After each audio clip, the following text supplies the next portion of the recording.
The Roswell incident. It was a warm evening in early July 1947, and the desert air around Roswell, New Mexico was still. The sun had just slipped below the horizon, casting long shadows over the barren plains.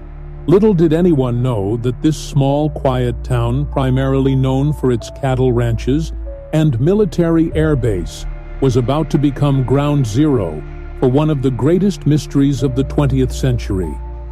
Our story begins on the sprawling Foster Ranch owned by a simple farmer named Mac Brazel had spent most of his life tending to the land, familiar with the rhythms of nature. He knew the sky, the wind, and the sounds of the desert. But on that fateful evening, something changed as he rode out to check his fields. He noticed something strange shimmering in the twilight, something that definitely didn't belong there. Scattered across the pasture was an unusual debris field, metallic fragments, shiny and lightweight, strewn about in every direction. Brazel dismounted his horse and cautiously approached. The material was unlike anything he had ever seen before. It was thin and flexible, yet incredibly strong. As he lifted a piece, it seemed to crumple easily in his hand. But when he let go, it sapped back to its original shape. There were no scorch marks, no signs of fire. Yet it was clear something had crashed. This discovery bewildered Brazel, but being a practical man, he gathered up a few pieces of the debris, loaded them into his truck, and headed into Roswell to report what he had found. At first he approached Sheriff George Wilcox, who listened to Brazel's tale with growing interest. Wilcox, equally perplexed, decided to escalate the matter, contacting the nearby Roswell Army Airfield RAF, which was home to the 59th Bomb Group, the only unit at the time with atomic capabilities. The RAF sent Major Jesse Marcel, the base intelligence officer, to investigate the mysterious wreckage. Marcel, a seasoned officer who had dealt with classified materials, arrived at the ranch the next day, accompanied by another officer, Captain Sheridan Cavett. The two men spent hours examining the wreckage. Gathering as much of it as they could, Marcel would later describe the material as unlike anything he had ever encountered, saying it seemed to be a type of metal that was nearly weightless yet indestructible. What was even more curious was the presence of strange symbols, which some would later describe as hieroglyphic, like markings on certain pieces of the debris. Marcel took the wreckage back to the airbase for further analysis, and the story might have ended there if it weren't for the military's next move on July 8, 1947. The RAV's public information officer, Lieutenant Walter H., issued a press release that would send shockwaves around the world.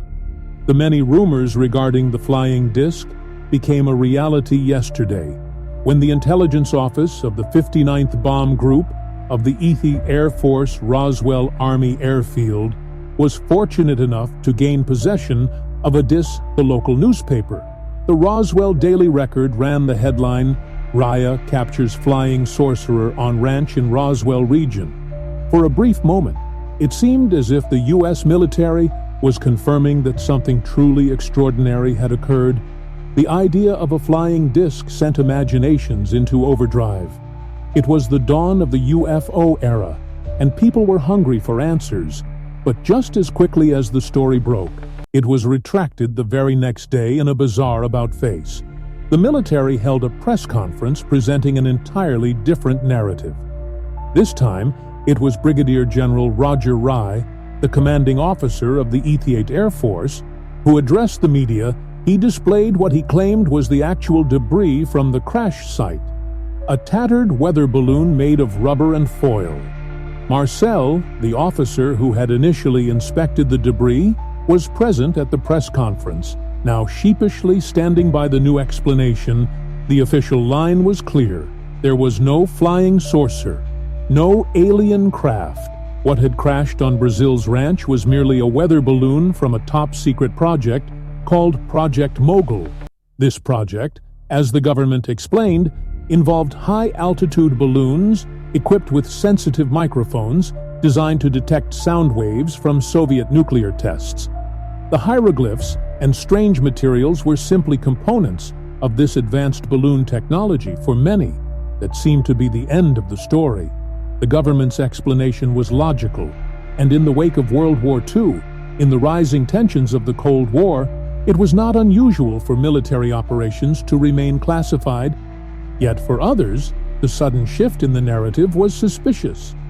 Why had the military first reported a flying saucer only to retract it so quickly? And why were the descriptions of the debris from witnesses so drastically different from what the military eventually presented over the years? More questions began to surface. Eyewitnesses, including those who had been at the crash site and others who had worked at the Roswell base, started to come forward was far more significant than a weather balloon. Some of these accounts came decades later, but they painted a picture of a much larger, more disturbing event. One of the most compelling testimonies came from Major Jesse Marcel himself. In the late 1970s, Marcel broke his silence in interviews with UFO researchers. He expressed deep regret for not standing by his initial assessment, stating that the debris he saw was not from any known earthly technology. Marcel's statements reignited public interest in Roswell, turning it from a footnote in UFO law into the centerpiece of conspiracy theories about government cover-ups and extraterrestrial encounters. Then came stories of a second crash site, one that had allegedly been kept even more secret. According to these accounts, the debris field that Brazel found was only part of the story. Some witnesses claimed that a second Moore-Int craft had been discovered miles away, and that inside there were bodies, small humanoid figures that bore no resemblance to humans. These beings, many said, were transported to Wright-Patterson Air Force Base in Ohio for study. As the years pass, the Roswell incident became a touchstone for UFO enthusiasts and conspiracy theorists alike. Books were written, documentaries were produced, and every new witness or revelation seemed to add LERS to the mystery. The U.S. government continued to insist that nothing unusual had happened in Roswell in 1947. But the public was not so easily convinced. By the 1990s, the Air Force conducted yet another investigation into the Roswell incident, this time releasing a detailed report titled The Roswell Report Case, closed in it. The Air Force maintained that the wreckage had indeed been from a Project Mogul balloon, but they also addressed the claims of alien bodies, according to the report.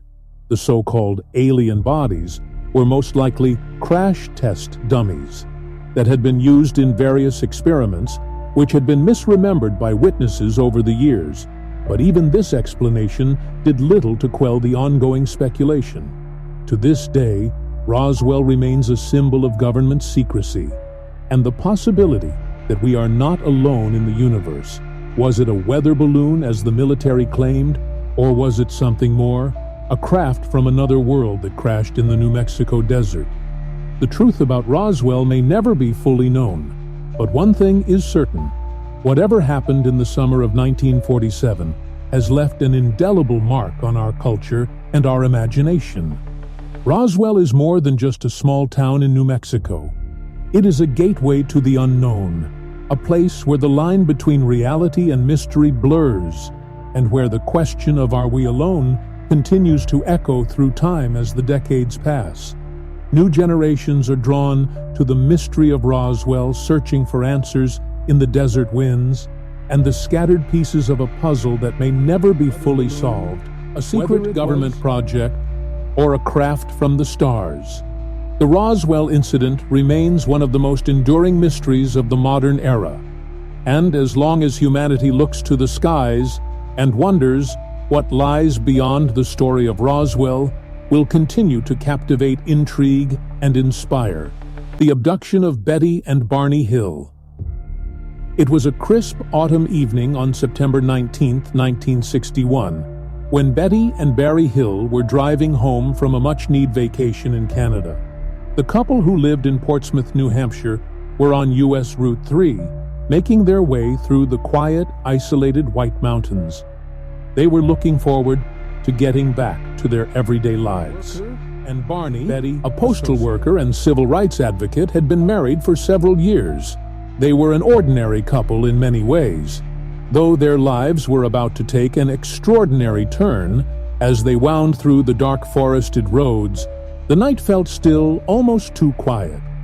The stars glittered brightly overhead, unimpeded by city lights. It was then that Betty first noticed something peculiar, a bright point of light moving erratically in the sky. At first, she assumed it was an airplane, but the way it darted back and forth, changing direction at impossible speeds, made her uneasy. "Bonnie, look at that," she said. Pointing out the windshield, Barney glanced up, but dismissed it, assuming it must have been a conventional aircraft. But as the minutes passed, the object grew larger, and its movements became stranger. It seemed to be following them. Betty's curiosity got the better of her, and she convinced Barney to pull over. They got out of the car with binoculars, hoping to get a better look. What they saw would change their lives forever. Through the lenses of the binoculars, Betty could make out more details. The object was disc-shaped, with rows of windows and colored lights that blinked in a pattern unlike any aircraft she had ever seen. What disturbed her most, however, was what she claimed she saw through those windows. Figures humanoid, but not quite human. Peering back at her, Barney too looked through the binoculars and saw something that unnerved him. His skepticism, which had been his shield throughout the encounter, began to crack. He described the craft as a pancake-shaped object that hovered silently just above the treetops. He could see figures inside, and a deep sense of dread washed over him. These weren't people. These weren't aircraft pilots. Something inside, Barney snapped. Panic overtook him, and he yelled at Betty to get back in the car. As they sped away down the dark road, the craft followed, moving effortlessly above them. Barney kept glancing in the rearview mirror, but the object was relentless, as if it had locked onto them. Then, a sudden feeling of heaviness came over them both, as if the very air had thickened. Their memories from this point on would remain fragmented and bizarre. But one thing was clear. Something had happened in those lost hours.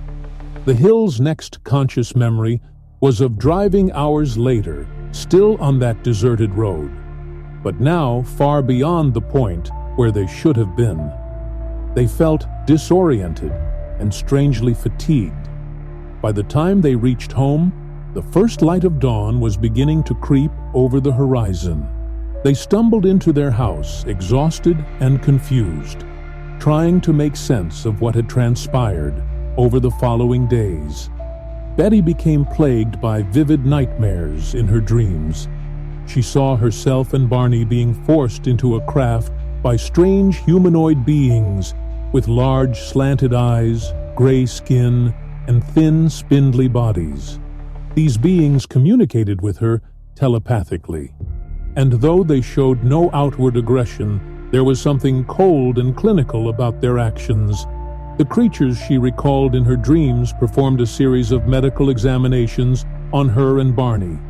She remembered lying on a cold table while instruments were used to probe her skin, and a needle, long and painful, was inserted into her navel, a procedure she instinctively felt was related to reproductive experimentation. The beings had examined Barney as well, focusing particularly on his skeletal structure, teeth, and eyes. Betty's dreams were so vivid that they left her deeply disturbed. She shared them with Barney, who was initially reluctant to believe that anything extraordinary had happened. However, as days passed, Barney too began to feel that something had been done to them. He started to experience strange physical sensations and emotional distress that he couldn't explain. His health deteriorated rapidly, with ulcers, high blood pressure, and recurring anxiety that seemed to stem from the encounter. Desperate for answers, the Hills sought help. In the months that followed, they contacted UFO researchers and eventually turned to a prominent psychiatrist, Dr. Benjamin Simon, who specialized in hypnosis. They hoped that through hypnosis, they could uncover the lost memories of those missing hours. What unfolded in Dr. Simon's sessions would send shockwaves through the small, close-knit UFO community and beyond. Both Betty and Barney, under hypnosis, recounted eerily similar stories of being abducted by extraterrestrial beings. They described the craft in meticulous detail, its metallic exterior, the oddly shaped interior, and the rooms where they had been taken for examination. Betty described her captors as grays beings with large almond-shaped eyes, no noses to speak of, and small lipless mouths. They were short, about 5 feet tall, with long arms that reached down to their knees, and they moved with a peculiar fluidity. They communicated telepathically, and though Betty sensed a lack of empathy, she did not feel as though they intended to harm her. They seemed more like conducting experiments without any real regard for her emotions. Barney's recollections were similar, though his experience seemed more traumatic under hypnosis. He recalled being terrified, unable to move. As the beings examined him, he remembered the coldness of the metal table and the clinical precision with which the creatures handled him. At one point, Barney recalled the beings examining his genitals, and he later speculated that they might have been collecting reproductive material. One of the most striking aspects of their hypnosis sessions was the consistency between their stories, despite the fact that neither had discussed these details with each other prior to the sessions. Moreover, both Betty and Barney described a star map that Betty had seen while aboard the craft. The map, she said, was shown to her by one of the beings, and it depicted trade route between various stars in our galaxy. Betty drew this map from memory while under hypnosis, and years later, a school teacher and amateur astronomer named Marjorie Fish would attempt to match the map to known star systems. Fish's analysis suggested that the map aligned with the Zeta Reticuli star system, a binary star system located about 39 light-years from Earth. Though this connection remains speculative, the Hills story, once made public, caused a sensation. It was one of the first widely reported cases of alien abduction, and the details of their experience became a template for many abduction reports that would follow skeptics. However, were quick to point out the inconsistencies in their story. Some argued that the Hills had merely experienced a shared delusion influenced by the growing interest in UFOs. At the time, others suggested that the Hills' experience was a form of sleep paralysis or a manifestation of subconscious fears. Despite the skepticism, Betty and Barney stood by their story. They never sought fame or fortune from their experience, and both maintained that something extraordinary had happened to them on that lonely road in the White Mountains. For the rest of their lives, they would be asked about that night. And while Barney passed away in 1969, Betty continued to speak about the abduction until her death in 2004. The legacy of the Betty and Barney Hill abduction lives on as one of the most famous and most controversial UFO stories in history. For many, their tale represents a genuine encounter with extraterrestrial beings, a pivotal moment in human history when our species was for the first time taken by beings from another world. For others, it is simply a reflection of the anxieties of the Cold War era, when the threat of the unknown loomed large in the collective psyche. But whether one believes the Hills story or not, one thing is certain: their account has shaped the modern understanding of alien abductions, leaving an indelible mark on popular culture in the study of UFO phenomena. The experience of Betty and Barney Hill remains even decades later, a mystery that continues to captivate those who look up at the stars and wonder, are we alone? The Vaughn's UFO incident. It was the autumn of 1989, and the Soviet Union, facing increasing political and economic turmoil, was rapidly changing. In the midst of these significant transformations, the small industrial city of Voroneth found itself at the center of a bizarre and eerie event, one that would not only baffle the local community, but also capture international attention. This story is one of the strangest in UFO history and remains to this day an unsolved mystery. The incident took place on September 27, 1989. It was a typical day for the people of Vors. Children were playing in the city park near the outskirts, a popular spot for families to gather after school and work. The weather was mild, the trees swaying gently in the breeze, and the late afternoon sun was casting long shadows over the grassy fields. On this particular day, no one expected anything out of the ordinary around 6:30 in the evening. As the children laughed and played, something unusual caught their attention high in the sky. An object appeared, a bright light moving strangely unlike any airplane or helicopter they had ever seen. At first it was small, almost like a star, but it soon became clear that this was no ordinary celestial object. The light grew larger as it descended toward the ground, and soon several children and adults gathered in the park began to realize they were witnessing something incredible. The object was disc-shaped, massive, and glowing with a metallic sheen that reflected the dying light of the day. It moved silently, no hum, no roar, no sound of engines, nothing. This eerie quiet unnerved the onlookers. Many Soviet citizens familiar with aircraft of various types were immediately struck by the fact that this craft seemed to defy everything they knew about flying machines. Witnesses described the object as a huge flying saucer, at least 30 feet wide, floating just above the treetops. It hovered there for several moments. Children ran to adults pointing excitedly and nervously at the sky. Some of the adults, at first skeptical, soon found themselves just as captivated by the sight. The craft was undeniably real. There was no mistaking it. Then, without warning, the object began to descend. It landed gently in the middle of the park, causing a hush shock to spread through the crowd. No one moved. No one screamed. They just stood there, frozen as the saucer rested on the grass in front of them. And then the real terror began. A hatch opened on the side of the craft. What stepped out of it defied any explanation. The first figure to emerge was tall, nearly 10 feet in height, humanoid in shape, but entirely alien in appearance.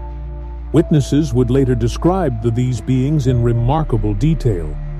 Their bodies were covered in sleek metallic-looking suits, and they moved with a strange grace, as if they were gliding rather than walking. But it was their faces that were the most disturbing. These creatures had 3 large, unblinking eyes. 2 were set in the usual position on either side of the head, but a third larger eye was placed squarely in the middle of their foreheads. This unsettling visage gave the beings an almost otherworldly aura, alien and frightening, yet strangely calm in their movements. The onlookers watched in stunned silence as these creatures exited the craft. The children, who had moments earlier been running and playing, now stood still, captivated by what they were seeing. They pointed, whispering in fear and amazement. The adults, though perhaps more rational in their approach, found themselves equally spellbound. The beings moved in a deliberate, almost robotic fashion, though they seemed to be surveying their surroundings. Their large, unblinking eyes scanned the park, taking in the humans who were now their audience. They didn't communicate in any way that the witnesses could understand, not with spoken words anyway. Some of the children later claimed they felt as though the creatures were speaking to them in their minds, a sensation of telepathy. But this too could have been the result of fear and confusion. And then something even stranger happened. A second figure emerged from the craft. This one even more bizarre than the first. It was a robot-like being, massive in size, with a boxy mechanical body. Its movements were stiff, jerky, and far less graceful than the humanoids. The robot had a cylindrical shape, with appendages that moved in ways that seemed almost mechanical in nature. It had a glowing red light in the center of its head, which pulsated softly. As it moved forward, seemingly under the control of the alien beings, the witnesses described feeling a deep primal fear as this robot-like creature approached. It was unlike anything they had ever seen in their lives. The children huddled closer together, and the adults backed away slowly, not sure whether to run or stay. The humanoid beings and their mechanical companion appeared to be investigating the area, walking calmly through the park, as though conducting some sort of survey or experiment. Some witnesses claimed that the beings bent down to examine the grass, the trees, and even the soil, collecting samples as they moved. It was as if they were biologists in a strange land, curious about their surroundings, but unconcerned with the humans watching them. Then came the moment that would leave many of the witnesses terrified for years. One of the humanoid beings, according to accounts, raised a tubular device, pointing it toward a young boy standing with his friends. In a flash, the boy vanished, disappeared, as if he had been plucked out of existence. The other children screamed, and the adults were thrown into a panic. But before they could react, the boy reappeared confused but unharmed. What had happened to him in those fleeting moments when he was gone remains a mystery to this day. The fear among the witnesses was palpable. Now people began backing away faster, unsure of what these beings wanted or what might happen next. But the beings made no further moves toward aggression. They simply finished their bizarre inspection, turned back toward the craft, and entered it once. Again, silently as it had arrived, the craft began to rise slowly at first, then gaining speed as it ascended into the sky. Within moments, it had disappeared from sight, leaving behind only the stunned and terrified witnesses, and the faint impression of its landing in the grass. In the hours and days that followed, the story of what happened in Voroneth spread like wildfire. The local children told their parents, who in turn contacted the authorities. Soon, the entire town was buzzing with talk of the UFO landing and the strange creatures who had visited their city. The incident made its way into the local newspapers and quickly caught the attention of the Soviet media, including the state-owned news agency TASS. Unlike in many Western countries, where UFO stories were often dismissed as the stuff of fantasy, the Soviet Union's media seriously reports of the encounter were published in national newspapers with detailed descriptions of the beings and the craft provided by eyewitnesses. Soviet scientists and UFO researchers were sent to Voroneth to investigate, interviewing the witnesses and collecting samples from the park where the landing had occurred. The case gained international attention in the West, where UFO sightings were already a subject of much debate. The VOR incident was seen as both fascinating and bewildering. Many UFO researchers pointed out the unique as aspects of the case, the involvement of multiple witnesses, including children and adults, the detailed descriptions of the beings and their craft, and the fact that the Soviet government had chosen to report on it so extensively. Skeptics, of course, were quick to offer alternative explanations. Some claimed that the witnesses had experienced mass hysteria, a kind of collective delusion brought on by the tensions of the Cold War and the ever-present fear of the unknown. Others suggested that the craft and the beings were part of a secret Soviet military experiment, misinterpreted by civilians who were unfamiliar with advanced technology. There were also those who believed the entire incident was a hoax, perhaps fabricated by the children for attention, or by local media, looking for a sensational story. But for the witnesses, the memory of what they had seen remained vivid and undeniable. No matter how many people doubted their story, they insisted that they had seen the beings with their own eyes and had watched as the craft descended from the sky. In the months and years that followed, the VOR UFO encounter became one of the most famous and hotly debated incidents in UFO history. While it remains a source of controversy, it also stands out as one of the few cases where multiple witnesses, including children and adults, claim to have seen extraterrestrial beings, and their craft up close to this day. The truth behind what happened in Voroneth that evening remains elusive. Was it a visitation from another world? A secret military experiment gone wrong, or simply the result of overactive imaginations?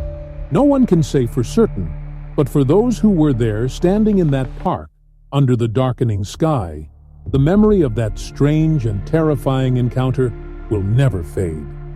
The Rendlesham Forest Incident.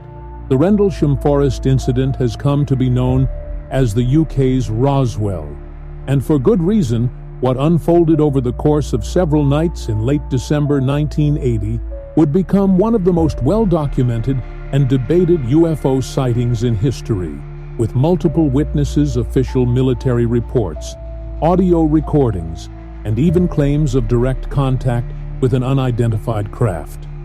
This event remains shrouded in mystery. But what really happened during those cold winter nights in the dense forests near RAF Bentwaters and RAF Woodbridge? Let's begin the story at the beginning. It was December 26, 1980. Boxing Day in the United Kingdom. While many people were still in the midst of holiday celebrations, the night was anything but festive for the U.S. Air Force personnel stationed at RAF Bentwaters and RAF Woodbridge, two military air bases situated in Suffolk, England, near the vast and eerie Rendlesham Forest. Both bases were under the control of the U.S. military as part of NATO's presence during the height of the Cold War. Tensions were high, and the possibility of confrontation with the Soviet Union was always in the back of everyone's mind. Just after midnight, strange lights were spotted in the forest by a group of security personnel at RAF Woodbridge. At first they thought it might be a downed aircraft after all, with two active air bases nearby. The sight of strange lights in the sky wasn't entirely uncommon, but something about these lights was different. Unsettling, even the colors seemed unusual, flickering between red, blue, and white, and the way they moved through the trees defied the usual behavior of any aircraft they were familiar with. Staff Sergeant Jim Peniston, along with two other airmen, was sent to investigate. As they ventured deeper into the woods, the lights grew brighter, pulsating in an almost hypnotic rhythm. It wasn't long before they stumbled upon something that made their blood run cold. An actual crash, metallic and silent, resting in the clearing between the trees it had landed, or perhaps it had crashed. But there were no signs of damage or a typical debris field. The craft, according to Peniston and his men, was small, around 9 feet wide at the base, triangular in shape and covered in strange symbols or hieroglyphics. These symbols were unlike anything the men had ever seen before, appearing to be carved into the smooth metallic surface. The air around it felt thick, charged with a strange energy that made the hair on their arms stand up. The temperature in the clearing seemed to drop, adding to the otherworldly atmosphere. At this point, Peniston did something few would have the courage to do. Despite the overwhelming sense, he approached the craft, drawn to it as if in a trance. Reaching out his hand, he touched the surface. It was cold, colder than metal should be. In the relatively mild English winter, the texture was smooth, but the symbols carved into it seemed to glow faintly under his fingers.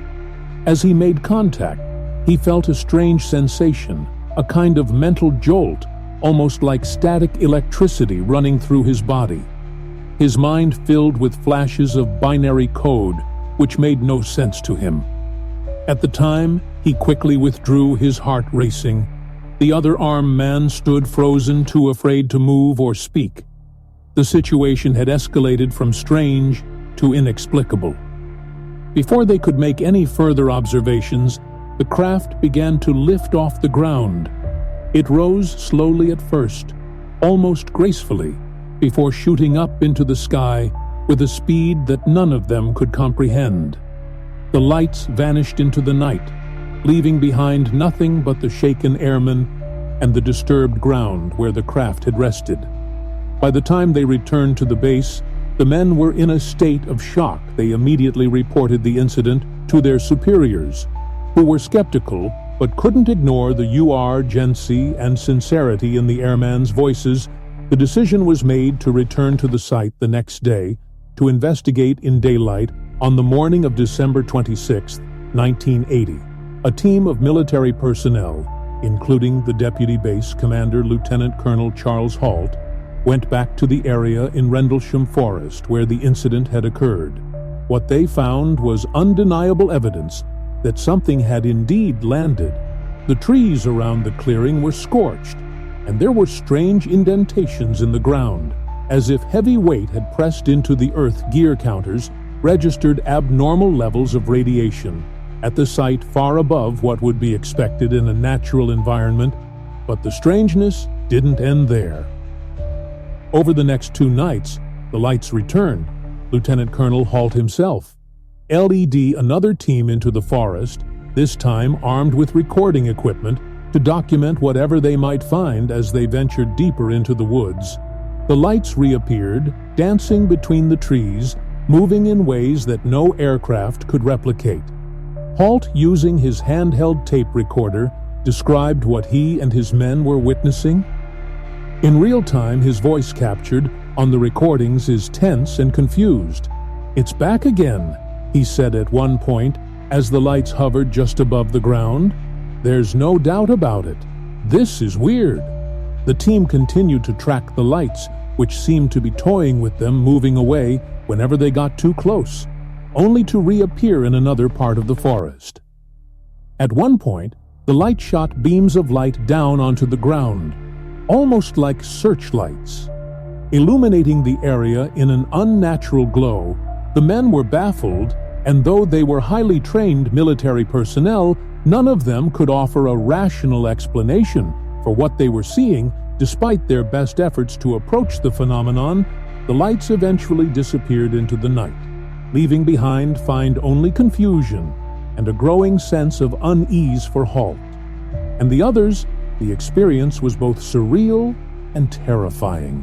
How could something so vivid, so real be explained? And more importantly, what had they encountered in the following days? Official reports were written detailing the events of those nights. These reports included not only the accounts of the witnesses, but also the physical evidence gathered from the site, radiation levels, impressions in the ground, and the strange markings on the trees. But despite the thorough documentation, the incident was quickly swept under the rug. The Cold War was in full swing, and the military had no desire to draw attention to something as bizarre as a UFO sighting. Especially on British soil, for years, the Rendlesham Forest incident remained relatively unknown outside military circles. It wasn't until the 1980s when UFO researchers gained access to some of the declassified reports and witnessed testimonies that the story began to circulate more widely. The fact that so many military personnel had witnessed the events, many of them highly credible individuals, added a layer of legitimacy that few other UFO cases could claim. Lt. Colonel Charles Halt, in particular, became a key figure in bringing the story to light in the years. Following the incident, he gave numerous interviews, often expressing his frustration at the lack of official acknowledgement or investigation into what had happened. He firmly believed that what he and his men had witnessed was not of this earth. Jim Penniston, the airman who had touched the craft, also became a central figure in the story. Years later, he revealed more about the strange binary code he had seen in his mind after touching the object. He claimed that upon returning home, he had written down pages and pages of these binary sequences, which he didn't understand at the time. It wasn't until decades later that the code was analyzed by computer experts, who found including coordinates of locations around the Earth, places of ancient significance, like the Great Pyramids of Giza and the Nazca lines in Peru. Whether these binary sequences were truly of alien origin remains a matter of debate, but Penniston stands by his experience. Despite the military's attempts to downplay the incident, the Rendlesham Forest event has become one of the most famous UFO encounters in history. It is often referred to as the UK's Roswell due to its high-profile nature and the numerous witnesses involved.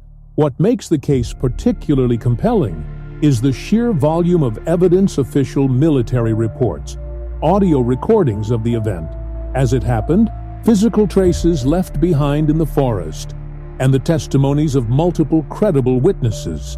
But, as with any UFO story, there are skeptics. Some have suggested that the lights seen by the military personnel were nothing more than the distant beams of a lighthouse or perhaps aircraft from nearby air bases. Others have proposed more exotic explanations, like experimental military technology being tested in secret. However, none of these theories fully account for the strange lights, the physical evidence, or the personal experiences of those involved, for the men who witnessed the Rendlesham forest incident. It was a life-changing event.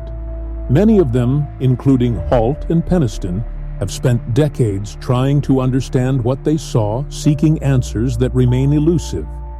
Was it an extraterrestrial encounter, as some believe?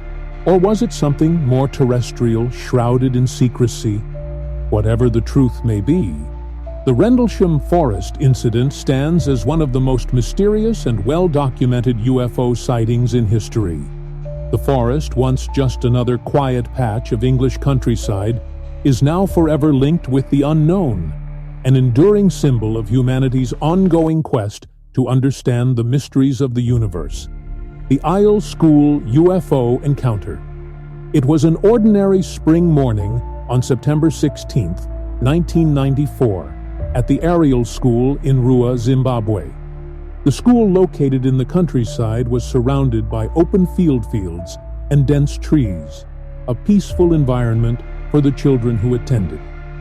On this day, the sun was shining and the air was filled with the sounds of children laughing and playing during their morning break. Little did they know that morning would be etched into their memories forever, marking an experience that would leave them bewildered and searching for answers for the rest of their lives. At around 10 a.m., as the teachers held a staff meeting indoors, over 60 children were outside on the playground, playing soccer, swinging on the jungle gym, and enjoying the freedom of a sunny day. The children, ranging in age from 6 to 12, was scattered across the playground when suddenly several of them noticed something strange on the horizon.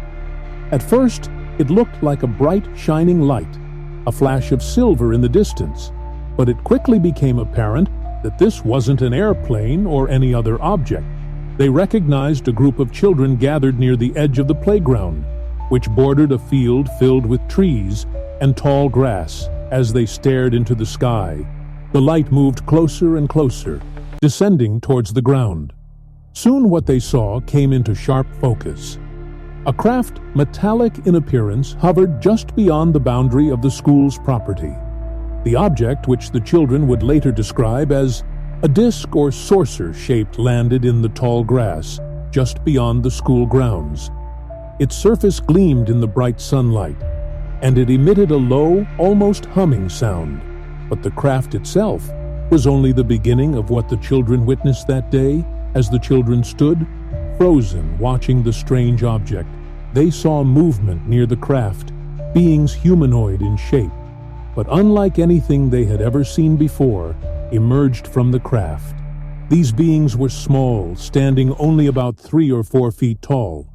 Their heads were disproportionately large for their bodies, and their eyes, huge, black, almond-shaped, dominated their faces.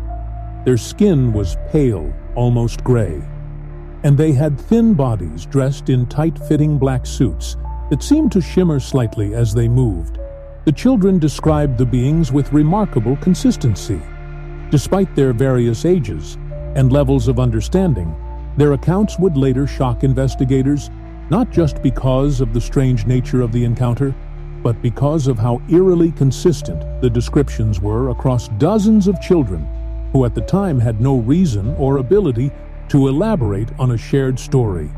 Several of the children felt a sudden strange sensation, an urge to move closer to the beings. even though they were terrified. There was something about the creatures that was mesmerizing, as if they were drawing the children toward them. One of the oldest students, a girl named Emily, would later recount how she felt a sense of deep calm wash over her, almost as if she was in a dream, even though what she was witnessing was beyond anything she could comprehend. Some of the children felt an even more unsettling sensation, a kind of communication, but not in words. Many of the children later reported that the beings spoke to them, but not with their mouths. Instead, the beings communicated telepathically, sending messages directly into the children's minds, and the message they delivered was both alarming and profound. The beings, according to the children, conveyed warnings about the future of the Earth. They told the children that humanity was on a dangerous path, one that was leading to the destruction of the environment. The children recalled the beings showing them images, visions of forests burning, rivers drying up, and pollution spreading across the planet. They felt an overwhelming sense of sadness and urgency, as if the beings were pleading with them to understand the importance of protecting the Earth. One of the children, a boy named John, later described feeling as though the beings were trying to tell him that humanity was not taking care of the planet, and that if they didn't stop, the future would be bleak. The warning wasn't angry or harsh, but it was direct, leaving the children with a deep sense of responsibility for the future of the world. But as quickly as the beings had appeared, the encounter came to an end. The craft began to hum once again, and in an instant, the beings were gone, vanishing into the trees, or perhaps returning to the craft, which lifted off the ground and disappeared into the sky without a sound. The entire encounter had lasted only a few minutes, but it felt much longer to the children. For them, time seemed to stretch and bend during the encounter, adding to the surreal nature of the experience, shaken and confused. The children rushed back to the main building to tell their teachers what had just happened. The younger ones were frightened, some crying, while the older children were excited and filled with questions. When the teacher returned from their meeting, they were greeted with a chaotic scene. Dozens of children all talking at once, trying to explain what they had just witnessed. At first, the teachers were skeptical, thinking the children had simply seen a strange light, or perhaps an airplane flying overhead. But as the children continued to describe the craft, the beings, and the telepathic messages, the teachers began to realize that something extraordinary had happened. The details were too specific, too consistent, to be dismissed as a figment of imagination or a group prank. One teacher, Mrs. Mackay, later admitted that the sincerity in the children's voices and the fear in their eyes convinced her that they had experienced something very real over the next several days. News of the encounter spread throughout the school and eventually reached the surrounding community. Local media picked up the story, and soon word of the Ariel school sighting reached national and international news outlets. Investigators, including UFO researchers, scientists, and even a BBC film crew, descended on the small school to interview the children and try to make sense of what had happened. The investigators, many of whom had dealt with UFO sightings before, were struck by the consistency of the children's testimonies. Over 60 children, all describing the same event, the same beings, the same craft, and the same telepathic messages. Please subscribe our channel for more like this video and hit the like button. Come back to story. It was unprecedented. Some of the older children were even asked to draw what they had seen. The resulting sketches, though drawn independently, were nearly identical, showing saucer-shaped crafts and large-headed black-eyed beings standing near the trees. One of the most notable figures to investigate the case was Dr. John Mack, a Harvard-trained psychiatrist who specialized in the study of alien abductions and encounters. Dr. Mack spent days at the school interviewing the children one by one. He was particularly intrigued by the psychological impact of the event. He found that the children were not only consistent in their descriptions, but also showed no signs of deception or trauma.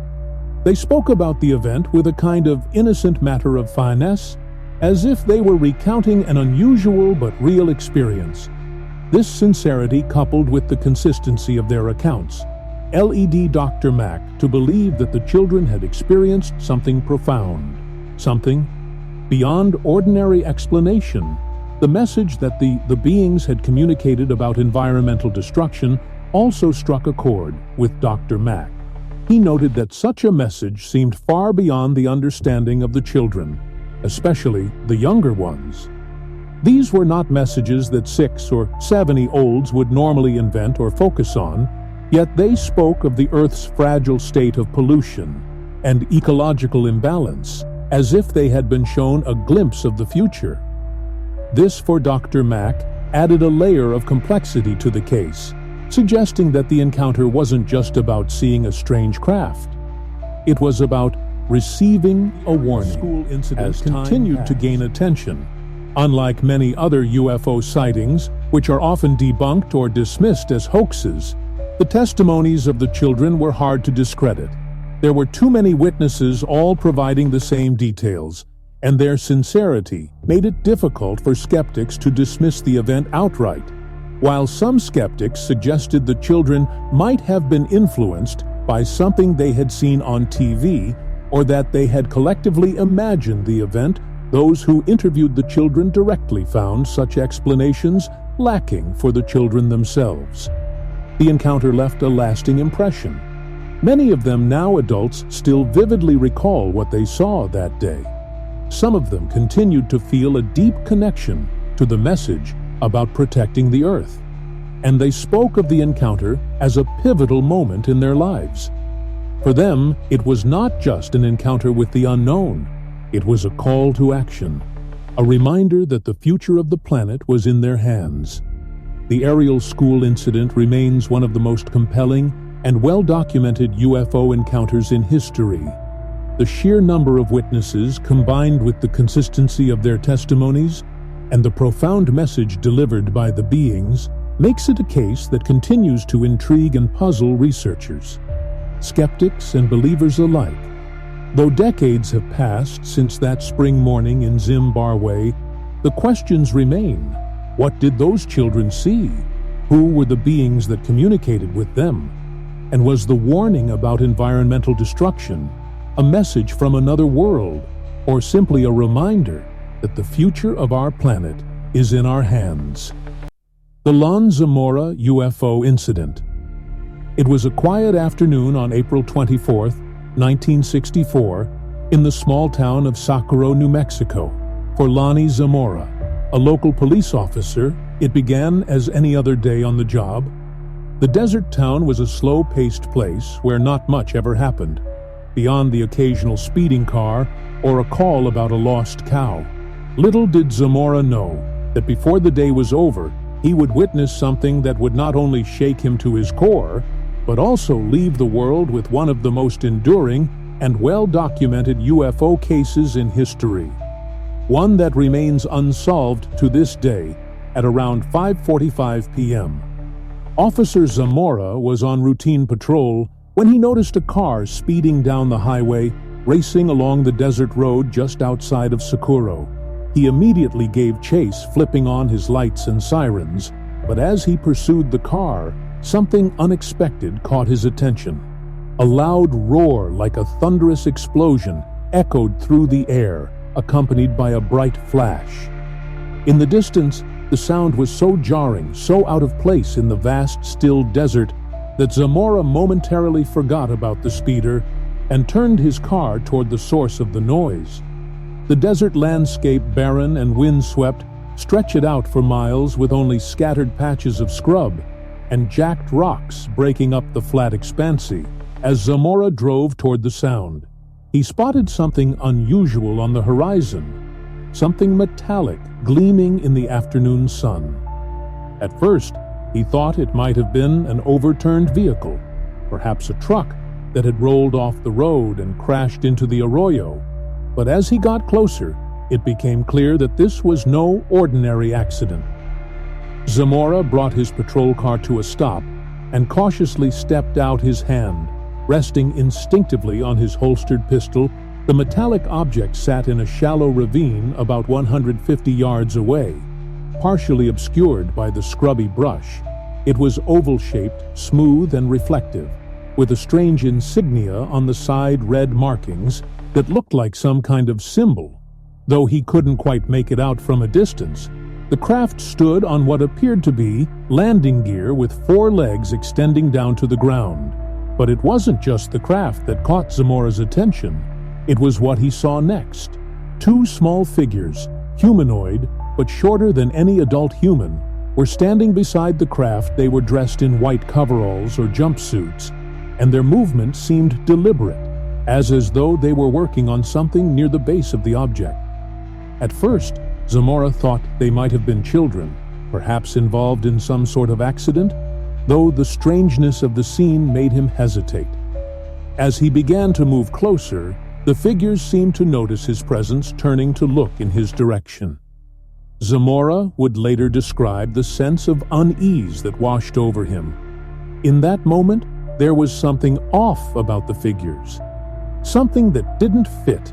He couldn't quite put his finger on it.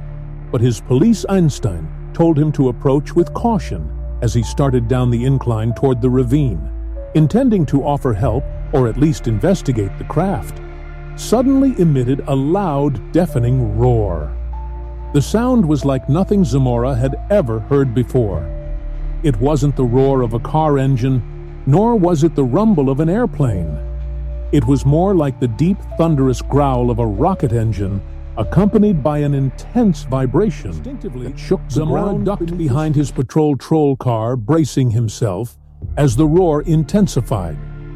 A moment later, a bright blue-orange flame shot out from beneath the craft, and in an instant, it lifted off the ground. The craft ascended quickly, almost effortlessly, as if gravity held no sway over it. Zamora watched in astonishment as the object rose into the sky, the flame beneath it growing fainter as it gained altitude. There was no visible propeller, no wings, no sign of conventional propulsion.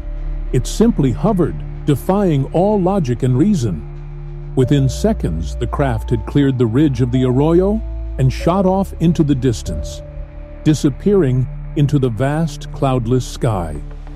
The roar of its engines faded into the wind, leaving behind only an eerie silence. Zamora stood frozen for several moments, his heart pounding in his chest. What had he just seen?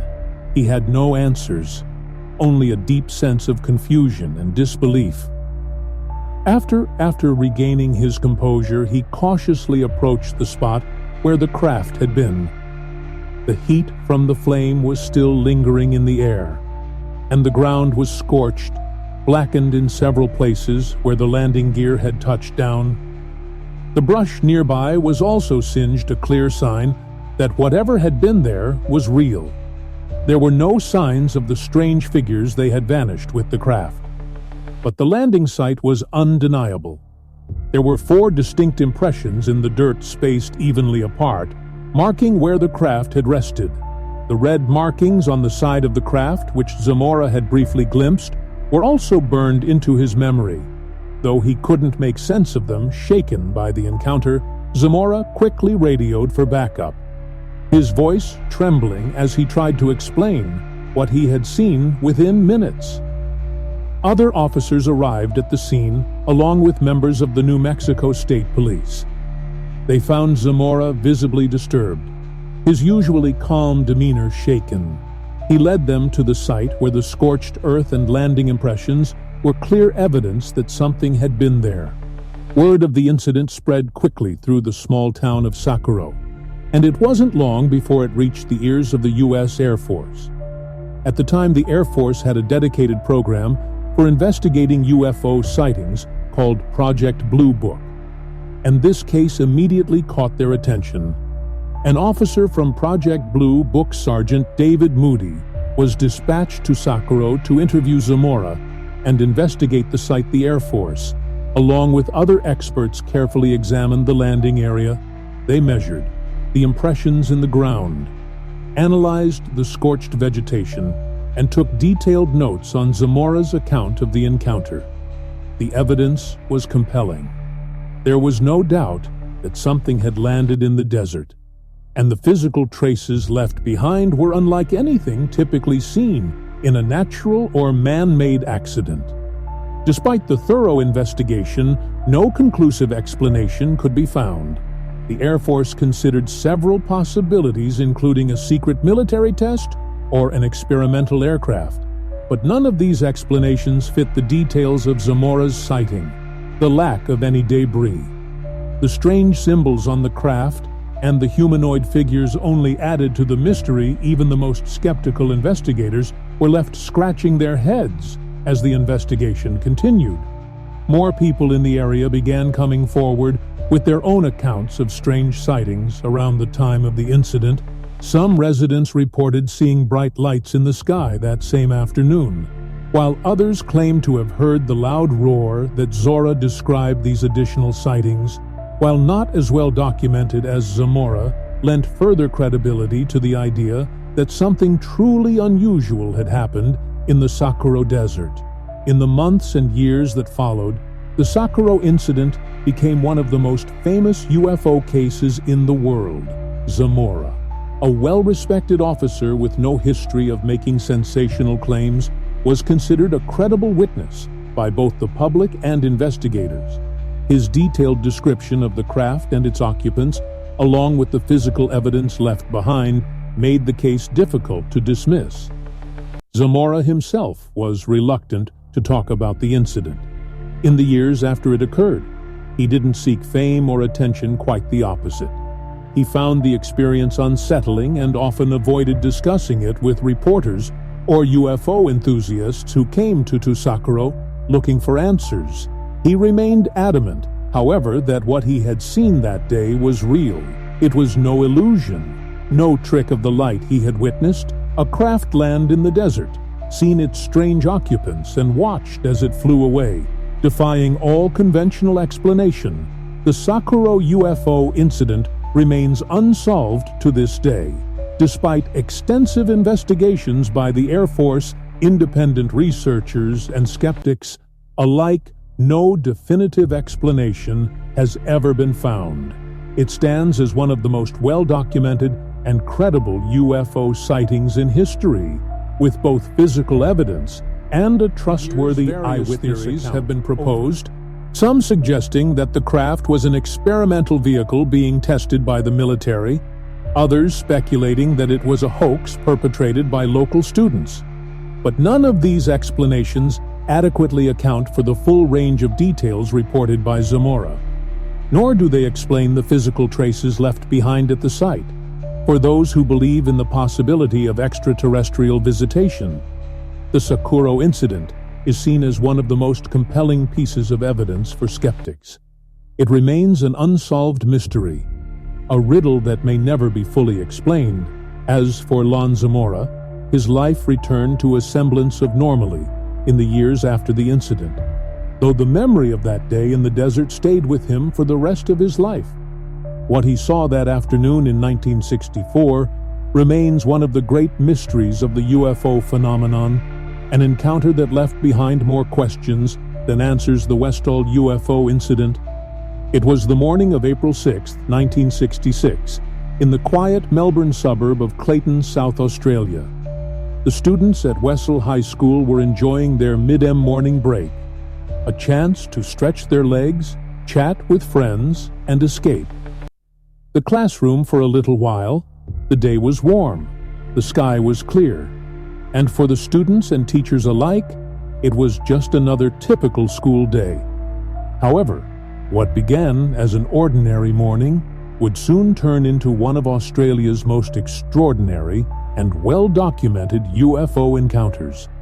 More than 200 students and teachers would witness something that would baffle them for the rest of their lives. A large saucer-shaped object descending from the sky in broad daylight. It all started just after 11 a.m. A group of students playing on the sports field first noticed it. At first, it appeared as a strange metallic glint in the sky, like a flash of light reflecting off a distant object. As the students watched, curious but not yet alarmed, The object grew larger, descending from the sky. At a rapid pace, they quickly realized that this was no ordinary AR aircraft. The object was round metallic, and unlike anything they had ever seen before, words spread quickly among the students, and soon dozens of them were running toward the school's oval, and the surrounding field's eyes fixed on the sky. A few teachers, hearing the commotion, followed the students outside, unsure of what was causing the excitement. But when they saw the object hovering silently above the nearby Grange Reserve, a wooded area with fields and open spaces, they were just as shocked as the children. The craft, according to witnesses, was large silver or gray in color, and disc-shaped it, hovered silently for several moments, moving back and forth slightly, as if surveying the ground below. Some students would later describe it as resembling two saucers placed rim to rim, a classic flying saucer shape that had become iconic in UFO lore by that time, as the students and teachers watched in awe. The crow began to descend even lower, dipping behind the tree line of the Grange Reserve. Many of the students, filled with a mixture of excitement and fear, began running toward the reserve, desperate to get a closer look. The teachers called after them, urging them to stay back. But the students, driven by sheer curiosity, ignored the warnings. Once they reached the edge of the reserve, several students could see the craft more clearly. It had touched down in a grassy field just beyond the trees, but it was still hovering slightly above the ground. For what felt like several minutes, it remained there, motionless and silent, as if it were observing something, or perhaps preparing for something. The air was thick with tension. The students, both excited and terrified, could hardly believe what they were witnessing. Then, just as quickly as it had descended, the object began to rise again. It tilted slightly to one side, then shot off into the sky at an incredible speed. The students stood frozen, watching as the craft disappeared into the distance, leaving nothing but a strange, eerie silence in its wake. Some of the children fell to the ground, breathless from running and overwhelmed by what they had just seen. Teachers, too, stood dumbfounded, unable to process what had just happened. But the strangeness of the event was not over yet, as the saucer-shaped object shot away. Witnesses reported seeing several smaller light aircraft, or perhaps more UFOs, following it at a distance.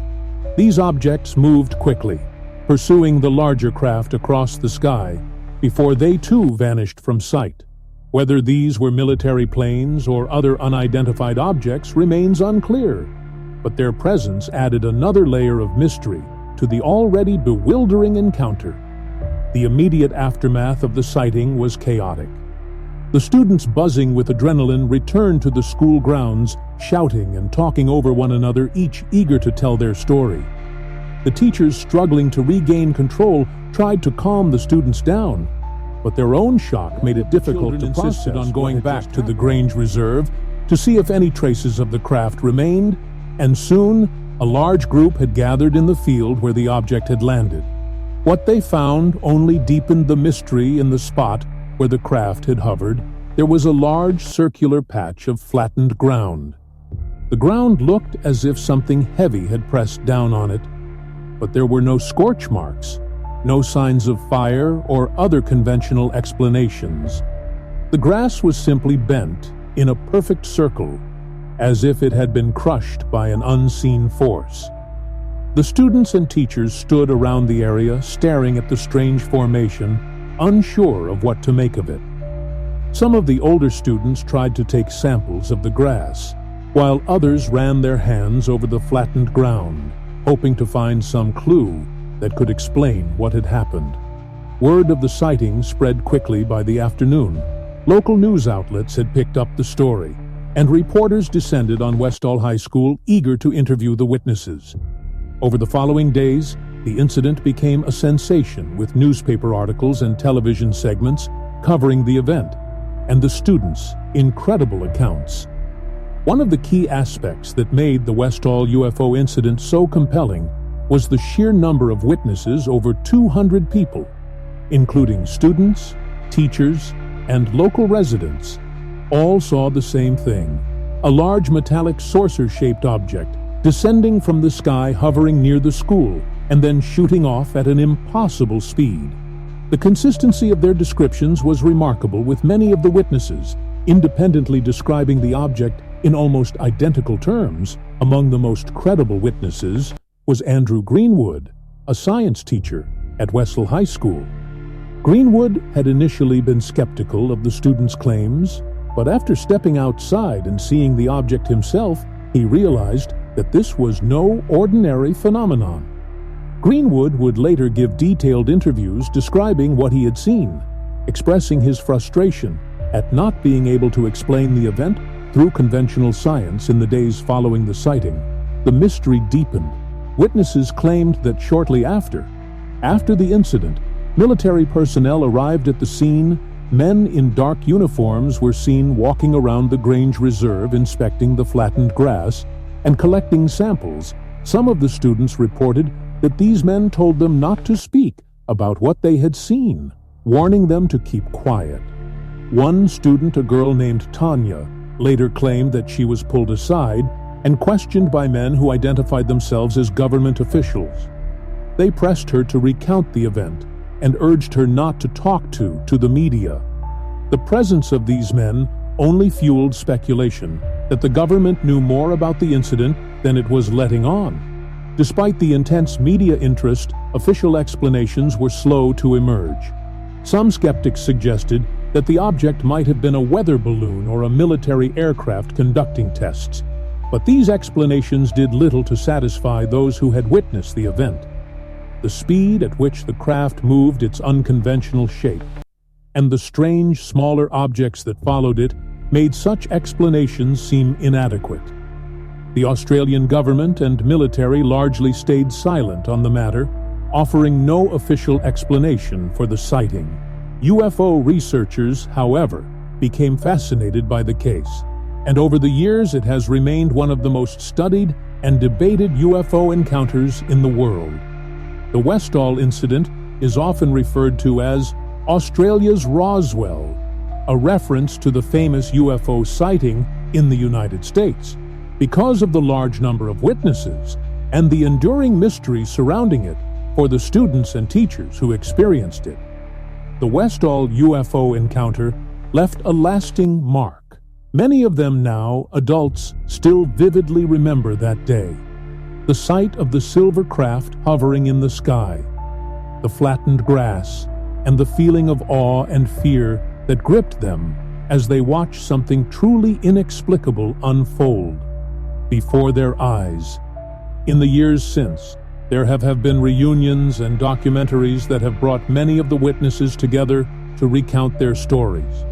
Despite the passage of time, their memories of the event remain clear, and the consistency of their accounts continues to lend credibility to the claim that something extraordinary happened that day. Yet for all the testimony, the Westall UFO encounter remains unresolved.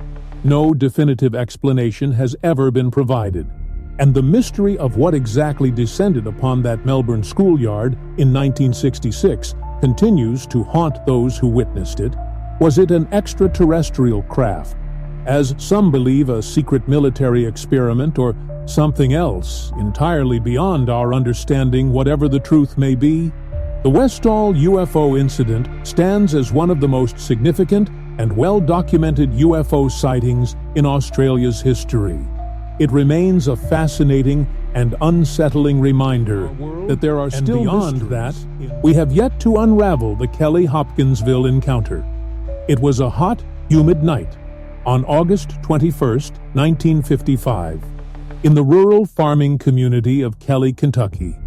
The Sutton family had gathered at their small farmhouse for a quiet evening, with friends unaware that the events of that night would soon spiral into one of the most bizarre and terrifying encounters in UFO history.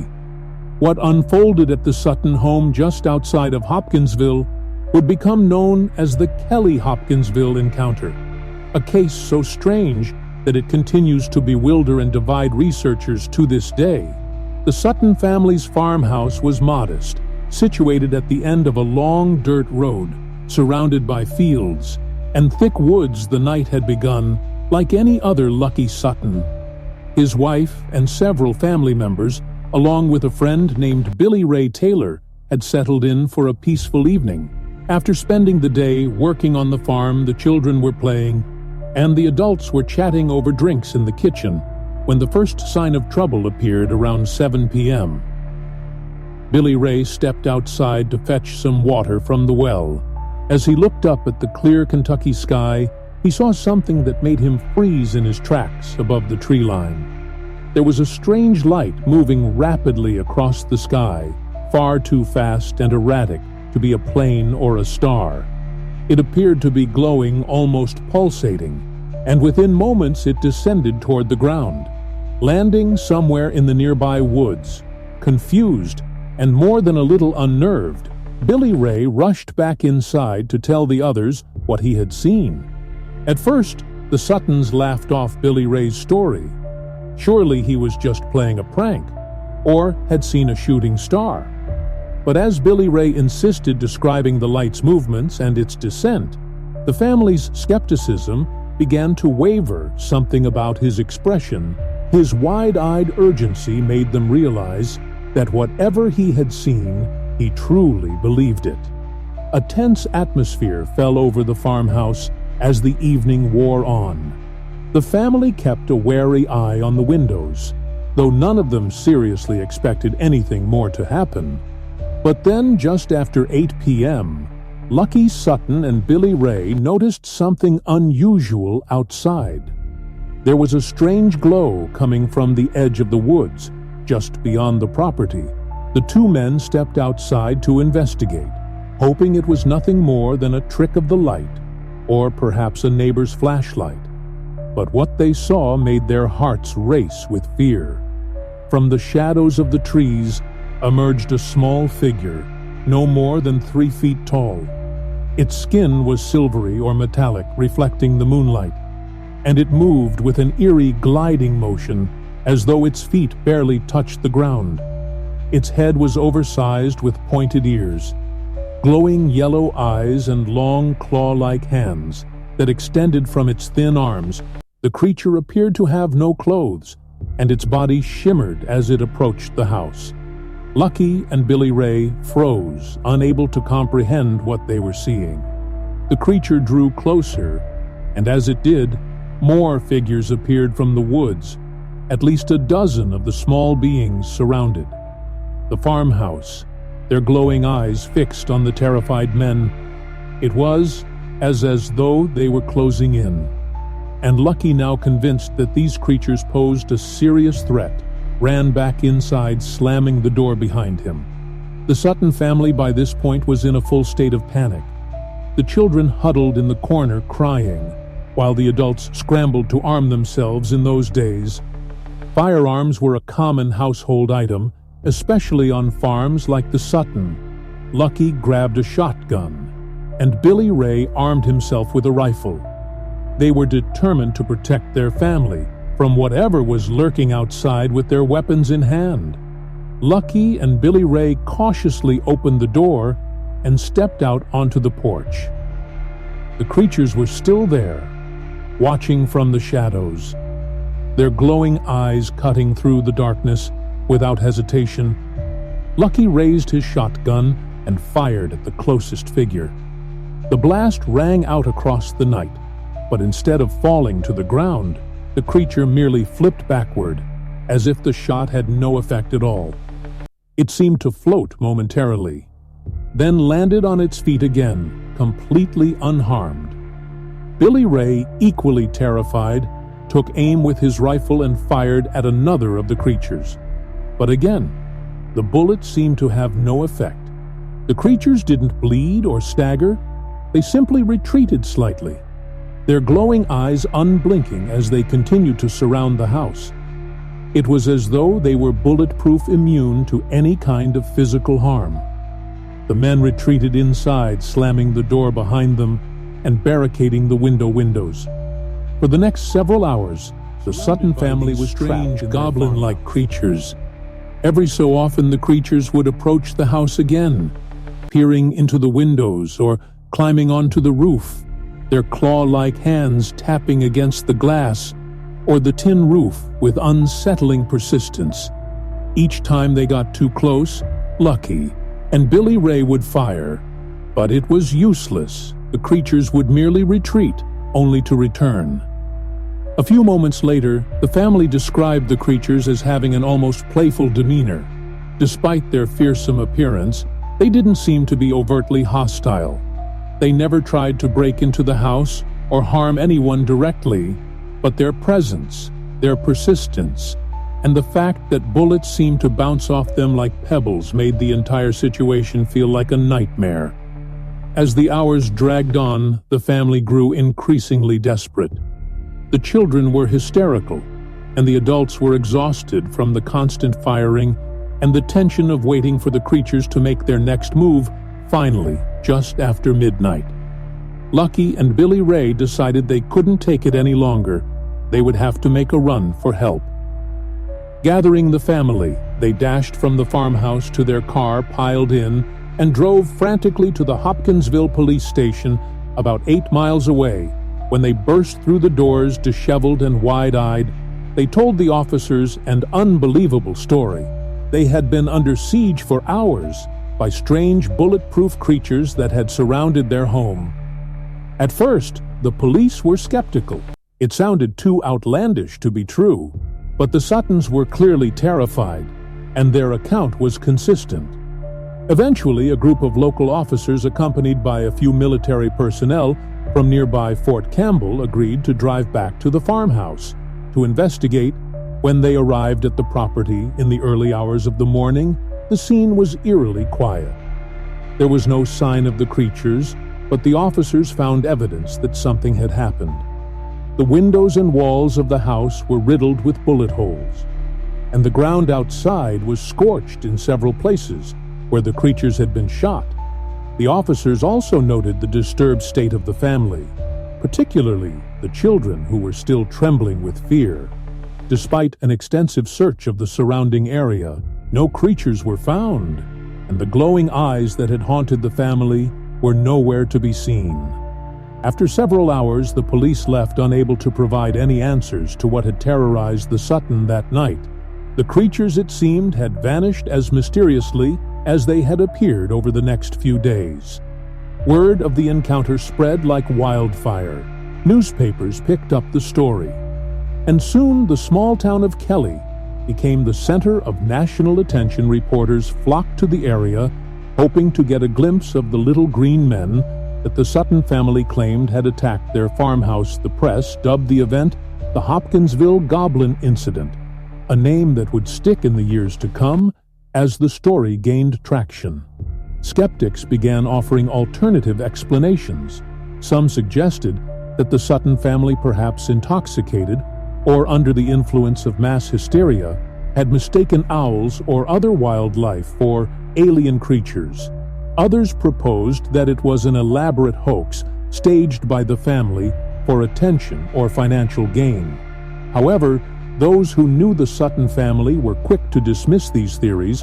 The Sutton were a humble, hard-working family, not prone to making up stories or seeking the spotlight. Moreover, they had gained little from the encounter other than fear and ridicule. Their genuine terror, along with the physical evidence at the scene, left many convinced that something truly unusual had happened that night. Over the years, the Kelly-Hopkinsville encounter has remained one of the most perplexing cases in UFO law. Some researchers believe that the creatures were extraterrestrial beings, perhaps scouting the area or conducting some kind of experiment. The fact that the creatures seemed impervious to bullets and disappeared without a trace only adds to the mystery. Others, however, continue to lean toward more mundane explanations, pointing to the possibility of mass hysteria or mistaken identity. Whatever the truth may be, the Kelly-Hopkinsville encounter stands as one of the most bizarre and enduring stories of its kind. The Sutton family, who never sought fame or fortune from their experience, maintained their account for the rest of their lives, insisting that what they saw that night was real. For the people of Kelly and Hopkinsville, the encounter became part of local folklore, a strange tale of otherworldly visitors that would be told and retold for generations. To this day, the Kelly community holds an annual festival celebrating the Little Green Men, a playful nod to the terrifying events of that hot August night in 1955. But beneath the fun and festivities, the question remains what really happened to the Sutton family. That night, were they visited by creatures from another world, or was it twisted by fear and imagination into a tale of extraterrestrial terror?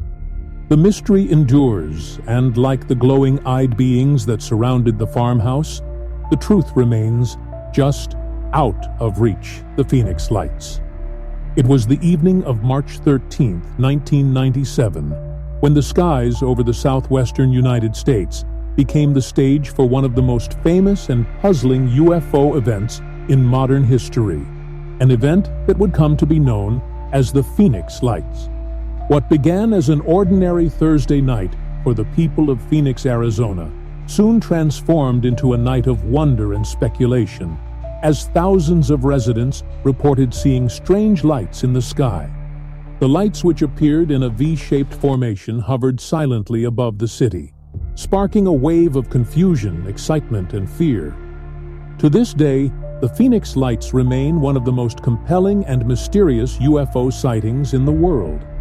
The first reports of strange lights in the sky began early that evening around 7:30 p.m., and the sightings stretched from Nevada all the way to the southern parts of Arizona.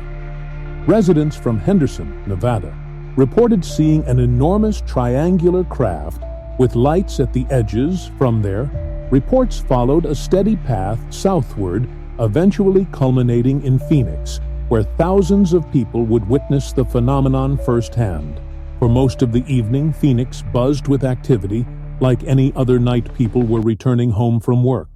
Kids were playing in their yards, and many residents were out on their porches enjoying the cool desert air.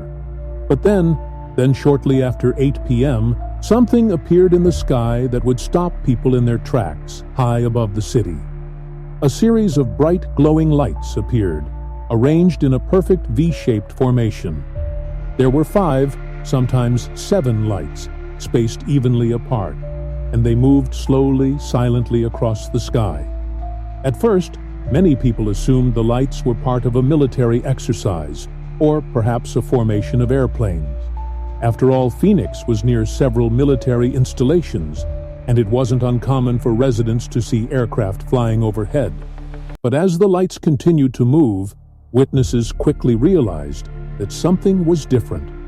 There was no sound, no roar of jet engines, no hum of propellers. The lights glided silently, as if floating through the sky. Dozens of people pulled out their camcorders and video cameras, capturing the strange display on film. The lights were so bright and so unmistakable that they could be seen for miles from one end of the city to the other. Drivers on highways pulled over to the side of the road to get a better look. Families stepped outside their homes, pointing to the sky in disbelief. Within minutes, thousands of people were watching the mysterious lights, all asking the same question. What is that? One of the most striking aspects of the Phoenix Lights was the sheer size of the formation. Witnesses described it as massive, stretching across the sky in a way that made it hard to believe it could be individual aircraft. Some estimated that the lights, if connected by an object, would have spanned nearly a mile across, and indeed, many people reported seeing not just the lights, but the outline of a solid dark craft behind them, so large that it blocked out the stars as it passed overhead. One witness, Tim Lay, was at home with his family when they spotted the lights approaching from the distance. As they watched, the lights grew larger until it seemed like a massive craft was flying directly over their house. Tim later described the object as the size of 3 football fields, and it moved so slowly that he and his family could track it. For several minutes, the eerie silence of the craft, combined with its immense size, left them speechless. Another witness, Dr. Lynn Kitt, was on her balcony when she saw the lights. A physician and skeptic by nature, Kitt wasn't the kind of person to jump to conclusions, but what she saw that night shook her to her core. She described the lights as being far too large and organized to be conventional aircraft, and the fact that so many other people saw the same thing convinced her that it wasn't just her imagination. Calls began flooding into local radio stations, news outlets, and even the police people from all over Phoenix were reporting the same thing, a V-shaped formation of lights moving silently across the sky. Some described seeing the lights hover for long periods, while others watched them drift slowly, before disappearing behind the mountains to the southwest. For the next several hours, the lights continued to be seen by residents across Arizona as the night wore on. However, the phenomenon faded, and the lights eventually disappeared altogether. But by then, the story had already captured the public's imagination. The next morning, local news outlets ran headlines about the mysterious lights, and footage from people's camcorders was played on TV, showing the bright orbs floating above the city within days. The Phoenix lights became enthusiasts and skeptics alike, weighing in on what the people of Phoenix had seen. Theories began to swirl almost immediately. Some speculated that the lights were part of a secret military operation, perhaps experimental aircraft being tested by the nearby Luke Air Force Base or Davis Monon Air Force Base.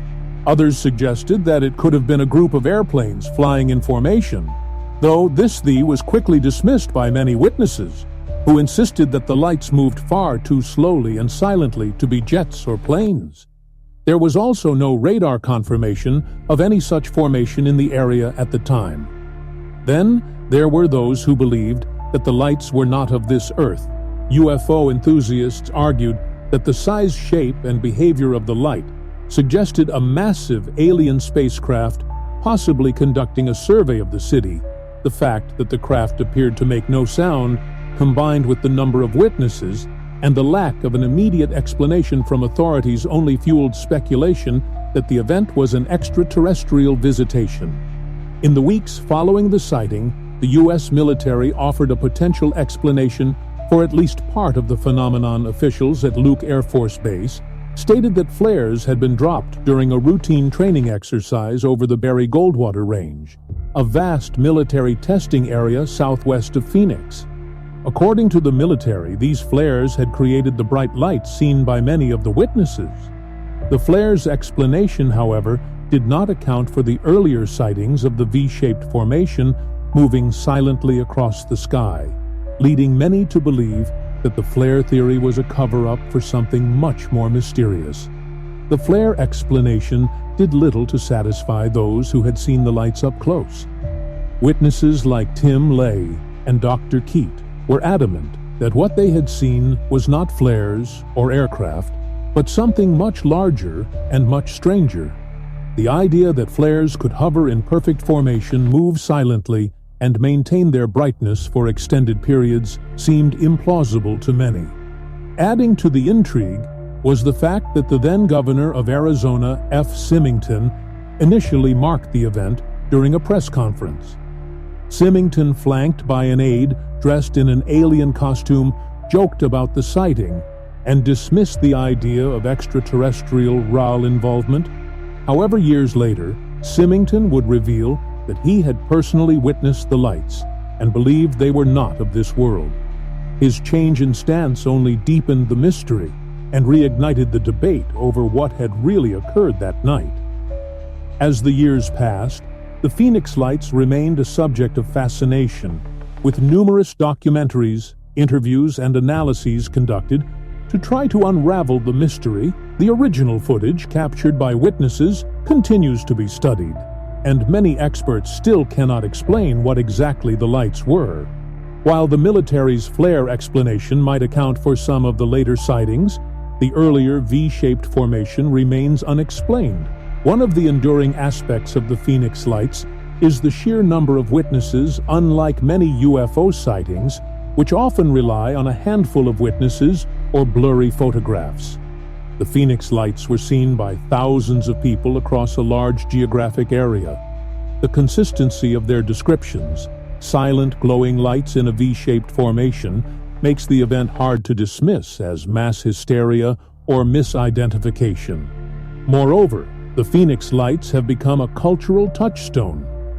In the world of UFO studies, the event is frequently cited as one of the most credible UFO sightings in modern history, not just because of the number of witnesses, but because of the involvement of government officials, the military, and even media coverage that struggled to explain what had happened for those who believe in the possibility of extraterrestrial visitation. The Phoenix lights are a clear sign that we are not alone. The massive silent craft seen over Phoenix that night suggests technology far beyond anything humanity is capable of. For skeptics, the event remains an intriguing but ultimately solvable mystery, perhaps a combination of flares, military exercises, and overactive imaginations. But no matter which side of the debate you fall on, one thing is certain: the Phoenix lights captured the attention of the world and left a lasting mark on the people who witnessed them even decades later. Those who saw the lights remember that night with vivid clarity. They described the awe and confusion they felt as they watched something truly unexplainable glide silently over the desert.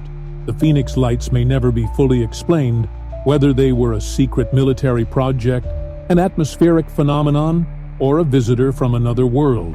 The mystery endures, and the footage continues to be analyzed by researchers and enthusiasts alike for the people of Phoenix that night.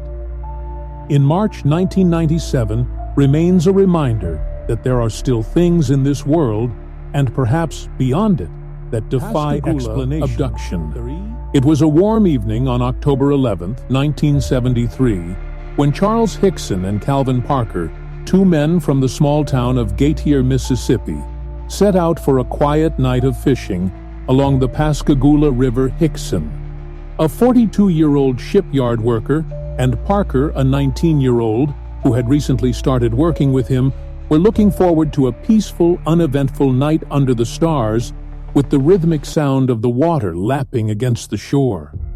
But what started as a routine fishing trip would soon turn into one of the most bizarre and well-documented alien abduction cases in history, an event that would haunt them for the rest of their lives. As the sun set, casting a warm glow over the river, the two men settled into their favorite spot along the bank, casting their lines into the water. The river was calm, the night air thick with humidity, and for a while, everything was quiet. Just the two men, their fishing gear, and the stillness of the Mississippi night. But not long after they began fishing, something caught their attention. Something strange. At first it was a faint buzzing sound in the air, distant but growing louder by the second.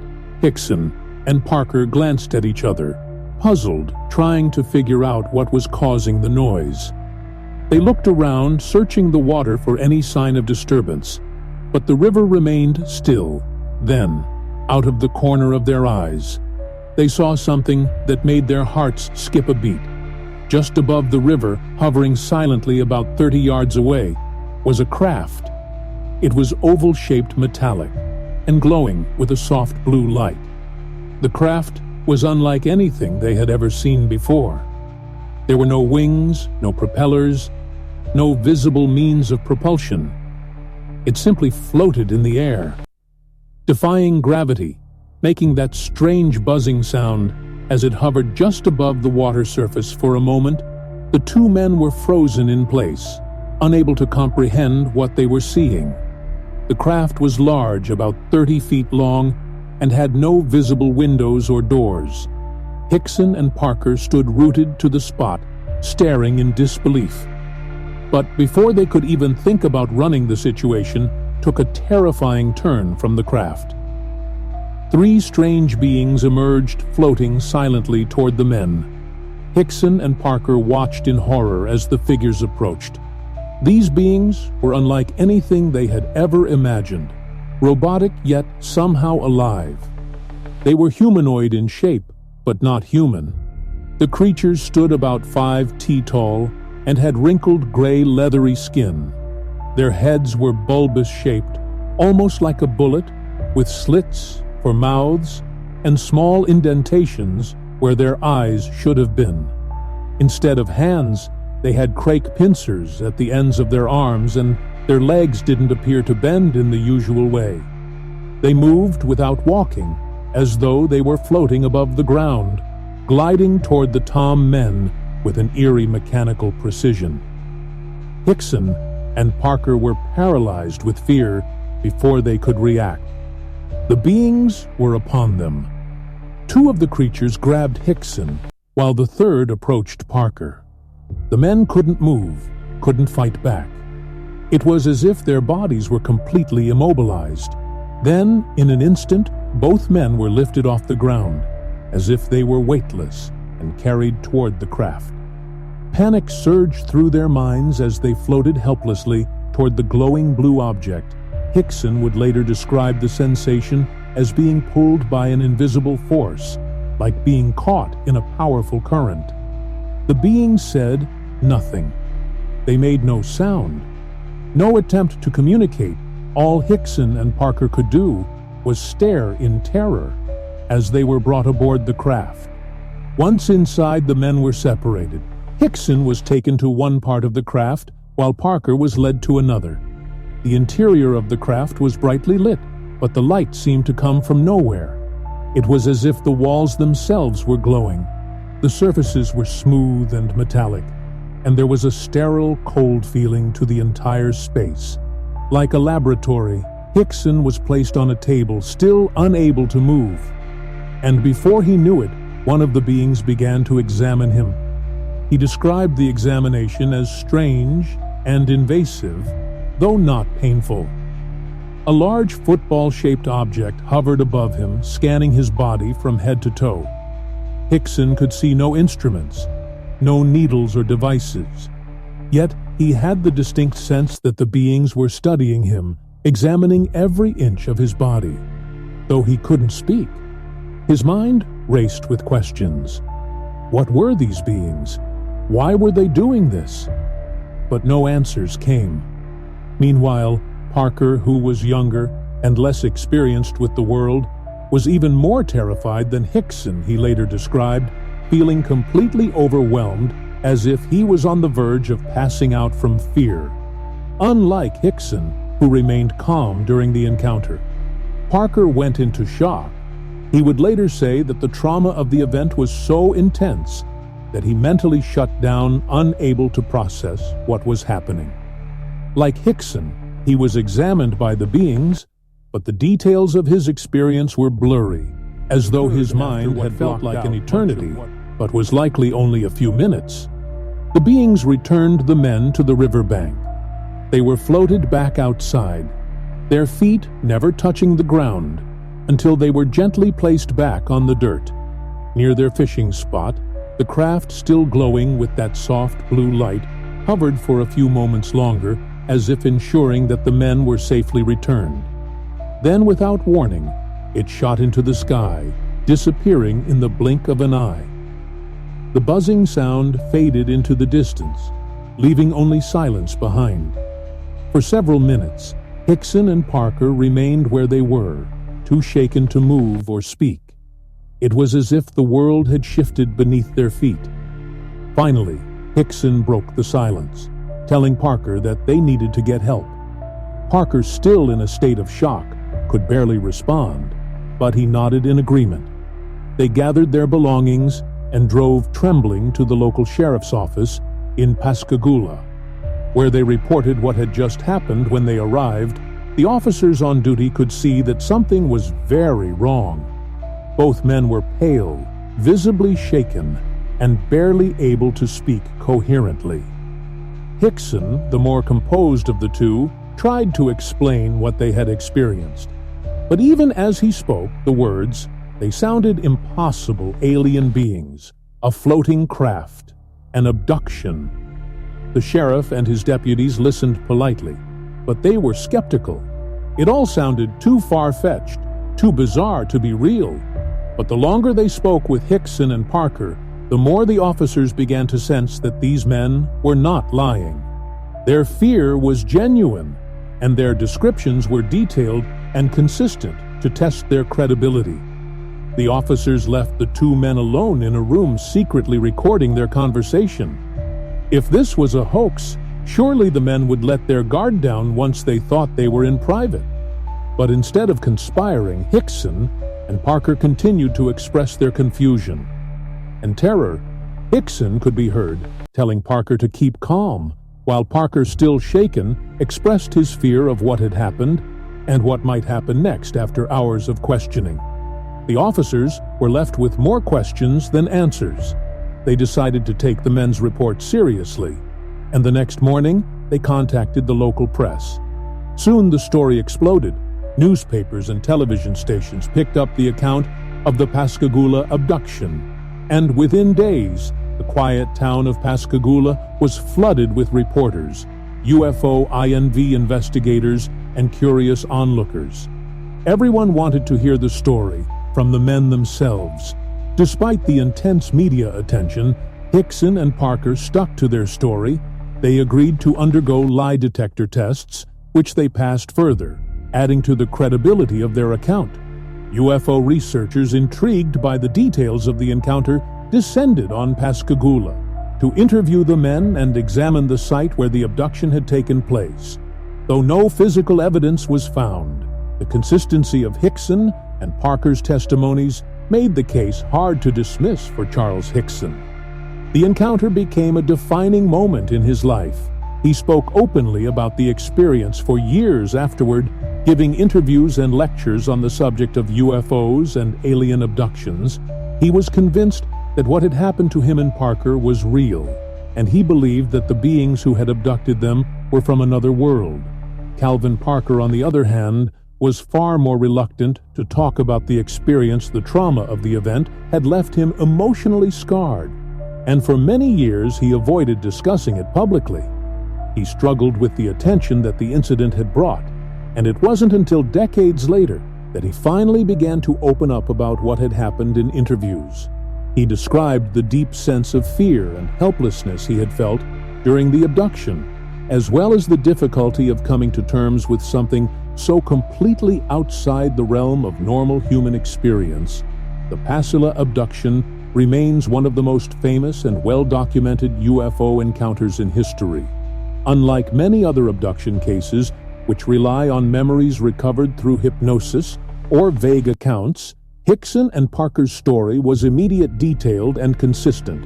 Their willingness to go to the authorities, undergo lie detector tests, and speak openly about their experience added to the credibility of their claims. Skeptics, of course, have offered alternative explanations. Some suggest that the men may have been hallucinating or experiencing a shared delusion. Others believe that the story was an elaborate hoax, though Hickson and Parker gained little from the experience other than unwanted attention. Despite the skepticism, no one has been able to definitively disprove their account, and the Pascagoula abduction remains a mystery to this day. Whatever the truth may be, the events of that October night along the Pascagoula River left a lasting impact on the two men who lived through it, for Charles Hickson and Calvin Parker. Their encounter with the unknown was real, and the Travis Walton abduction. It was the evening of November 5, 1975, and a group of 7 loggers were making their way home after a long day of work, deep in the forest near Snowflake, Arizona. The men, who were rugged and accustomed to the tough physical labor of logging, were tired but satisfied as they drove down the dirt road in their pickup truck. Travis Walton, a 22-year-old, was among them, riding in the front seat, beside his friend and crew boss, Mike Rogers. Little did they know their drive home that evening would lead to one of the most famous and mysterious alien abduction cases in history, a story that would capture the world's attention and inspire the 1993 film Fire in the Sky. As the truck bounced along the dirt road, the men chatted casually, the sky growing darker with each passing minute. The remote Arizona woods were still with only the hum of the truck's engine breaking the silence. Then, out of nowhere, something unusual caught their attention. A bright light appeared in the distance, shining through the trees. At first they thought it might have been a plane or perhaps a helicopter, but as they got closer, it became clear that this was something entirely different. The light grew brighter as they neared a clearing, and soon the men could see the source of the illumination. A large glowing object hovering just above the forest floor. It was unlike anything they'd ever seen before. The craft was disc-shaped metallic and emitting a brilliant light that lit up the surrounding trees. It hovered silently without any visible means of support or propulsion. The men stopped the truck, staring in disbelief at the strange object before them. Some of them, including Mike, felt an immediate sense of unease and urged the others to stay inside the vehicle. But Travis Walton, drawn by curiosity and a sense of adventure, stepped out of the truck to get a closer look against the protests of his co-workers.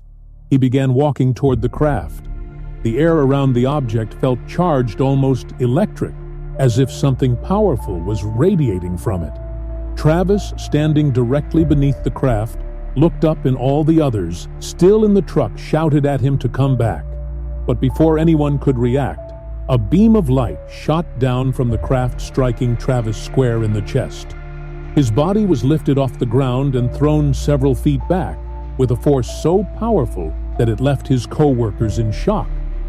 Travis hit the ground, motionless. Panic set in. The men, terrified by what they had just witnessed, drove off in a frenzy, leaving Travis behind. It was an instinctive reaction fueled by fear and disbelief. They sped down the road, hearts pounding, unsure of what to do after a few minutes. However, guilt set in.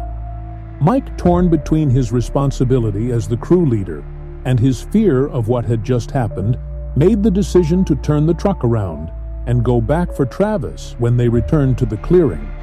The craft and Travis were gone. The men searched the area frantically, calling out Travis's name, but there was no sign of him. The craft had vanished, leaving no trace behind. It was as if Travis had simply disappeared into thin air. Desperate and frightened, the men returned to town and went straight to the local authorities to report what had happened. The sheriff's office in Snowflake was understandably skeptical.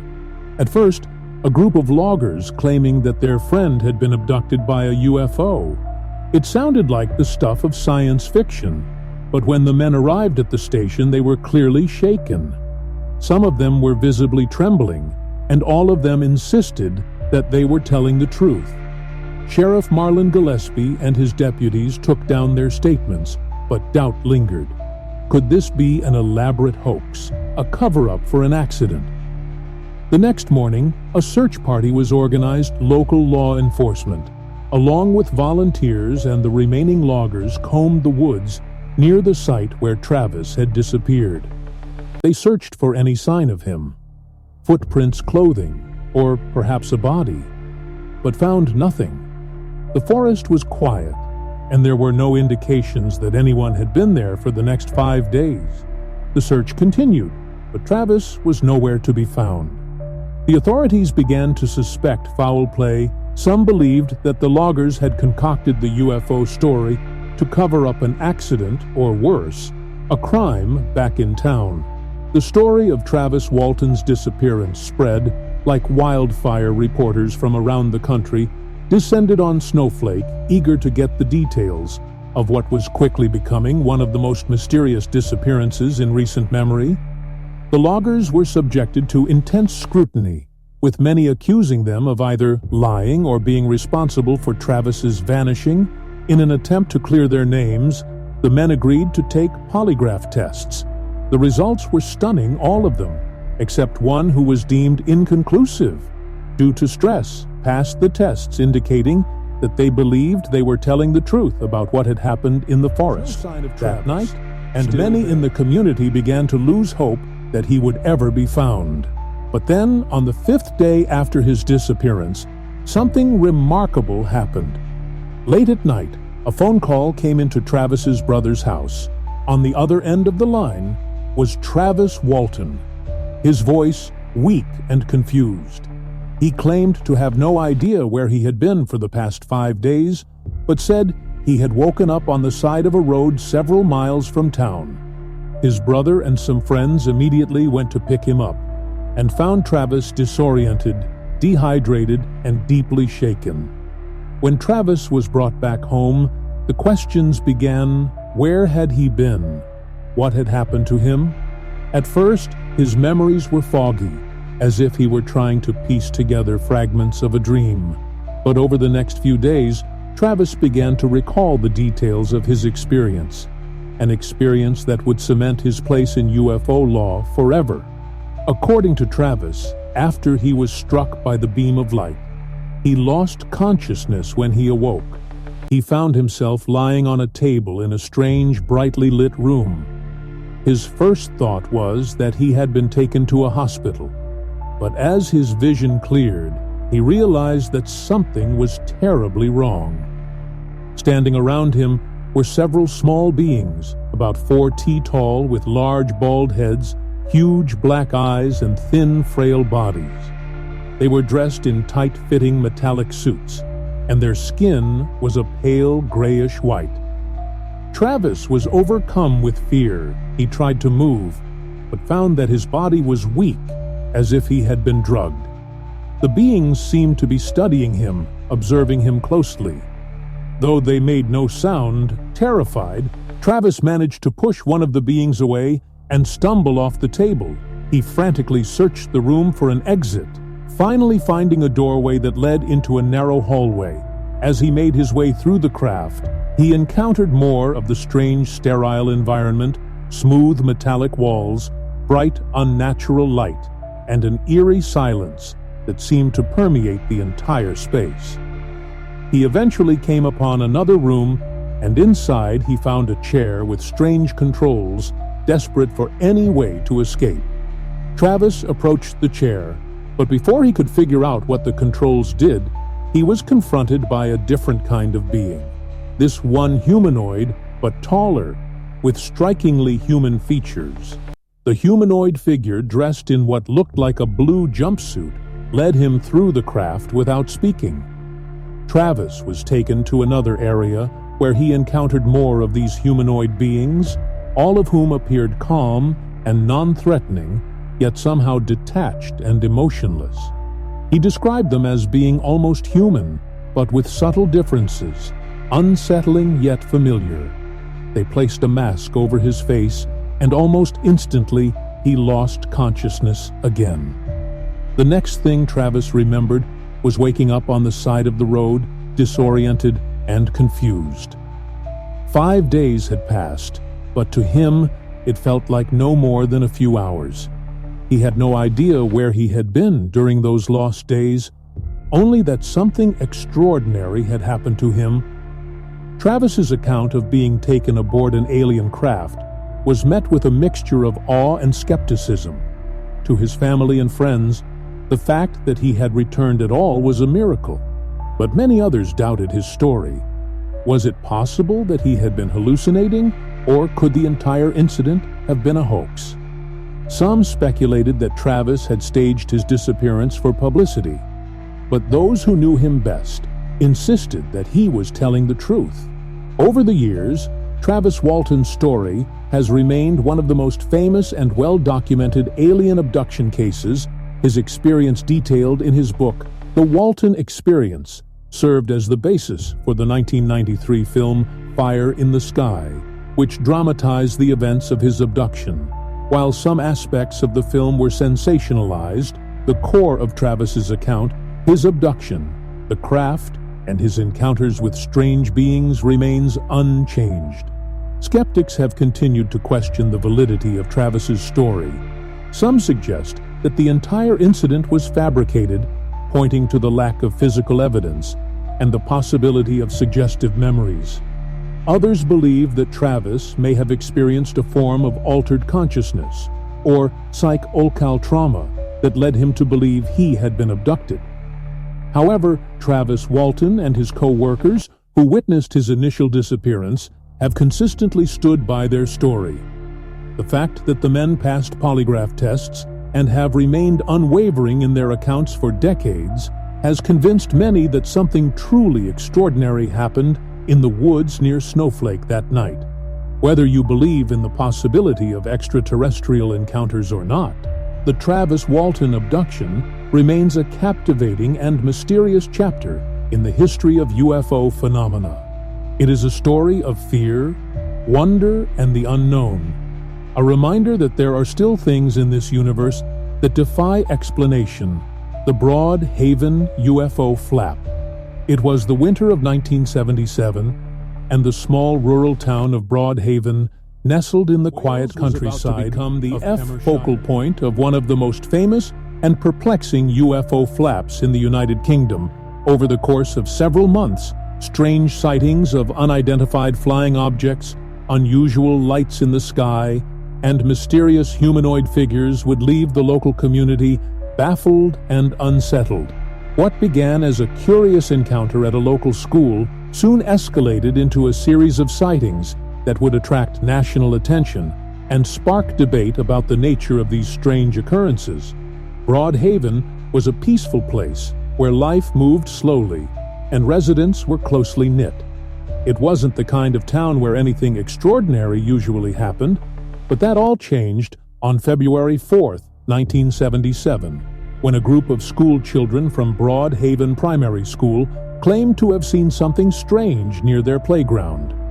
It was lunchtime, and as the children played outside, several of them noticed an unusual object in a field adjacent to the school.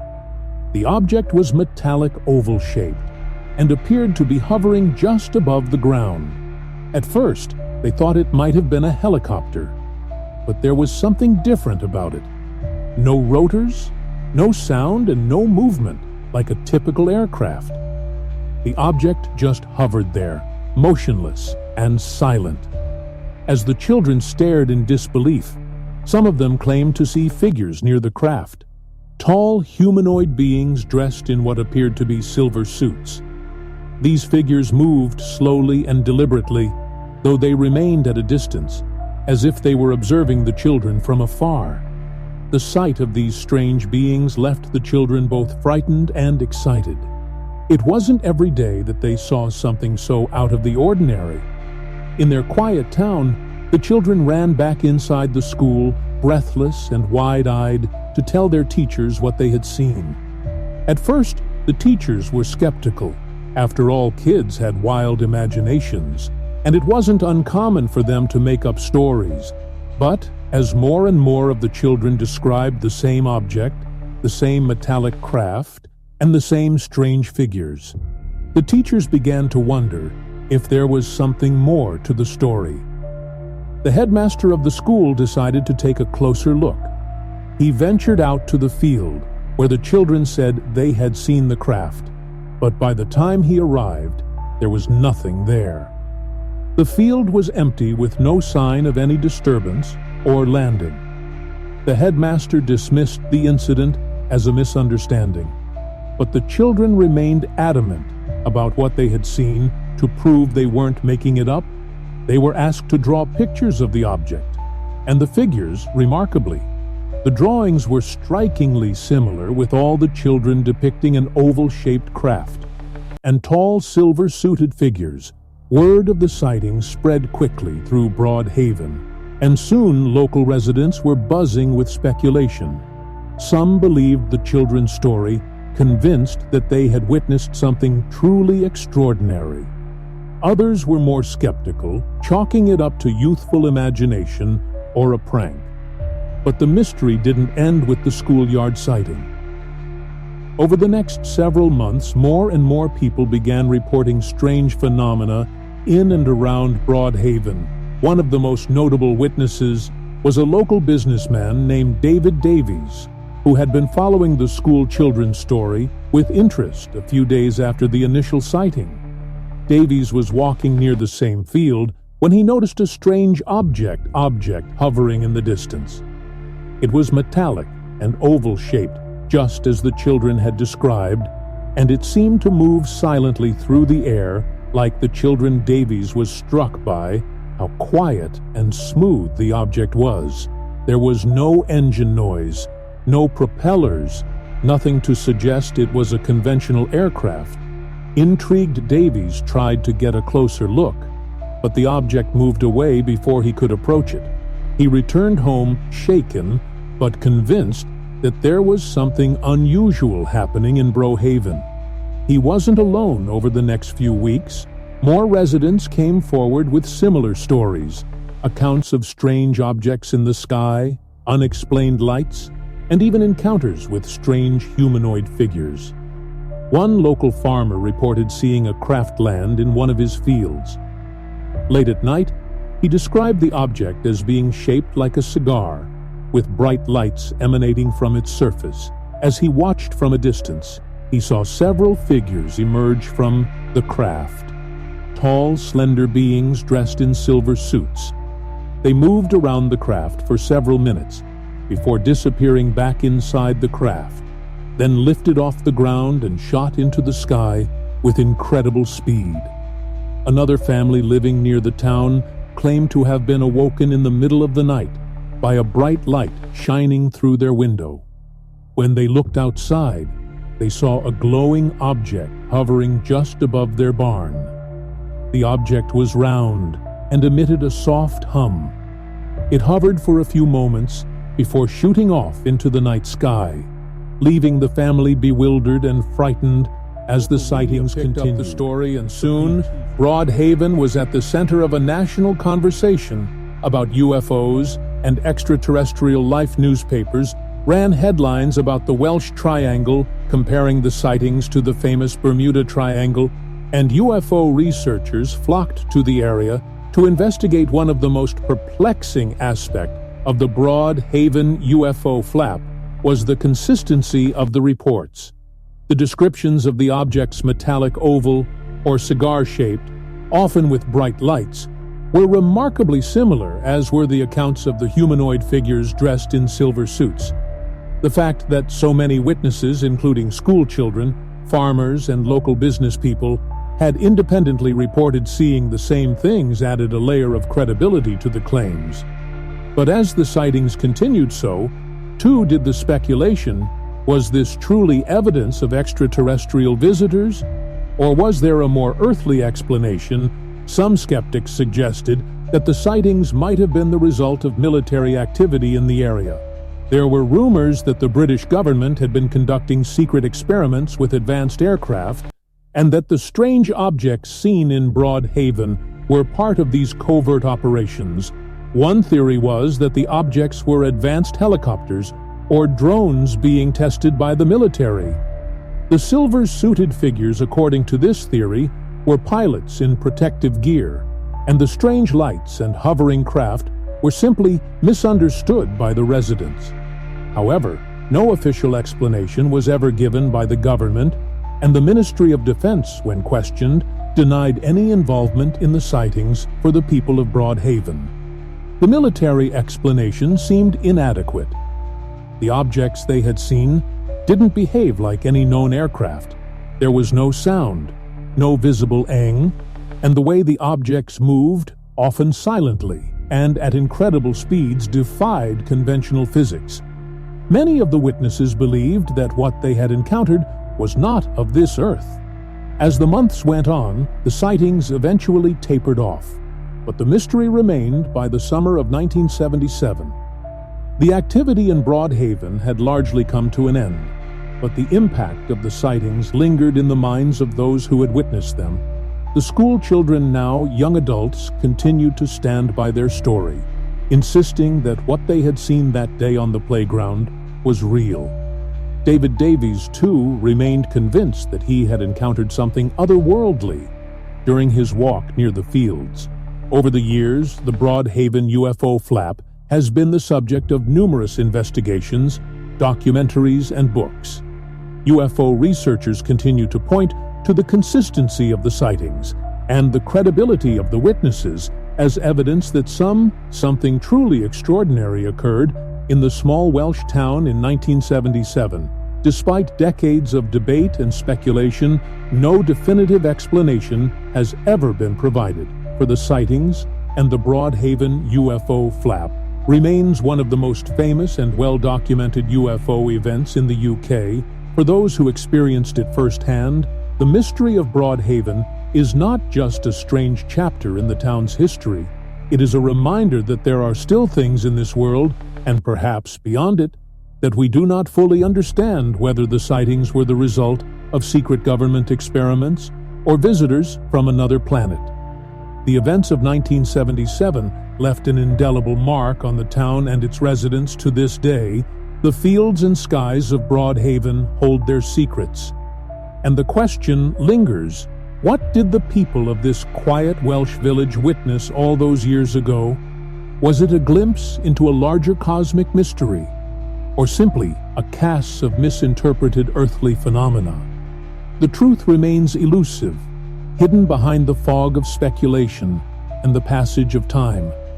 But for those who were there, for the children who saw the silver-suited figures near their playground, for the farmers who watched strange lights dance above their fields, the memory of those strange, silent visitors from the sky will never fade.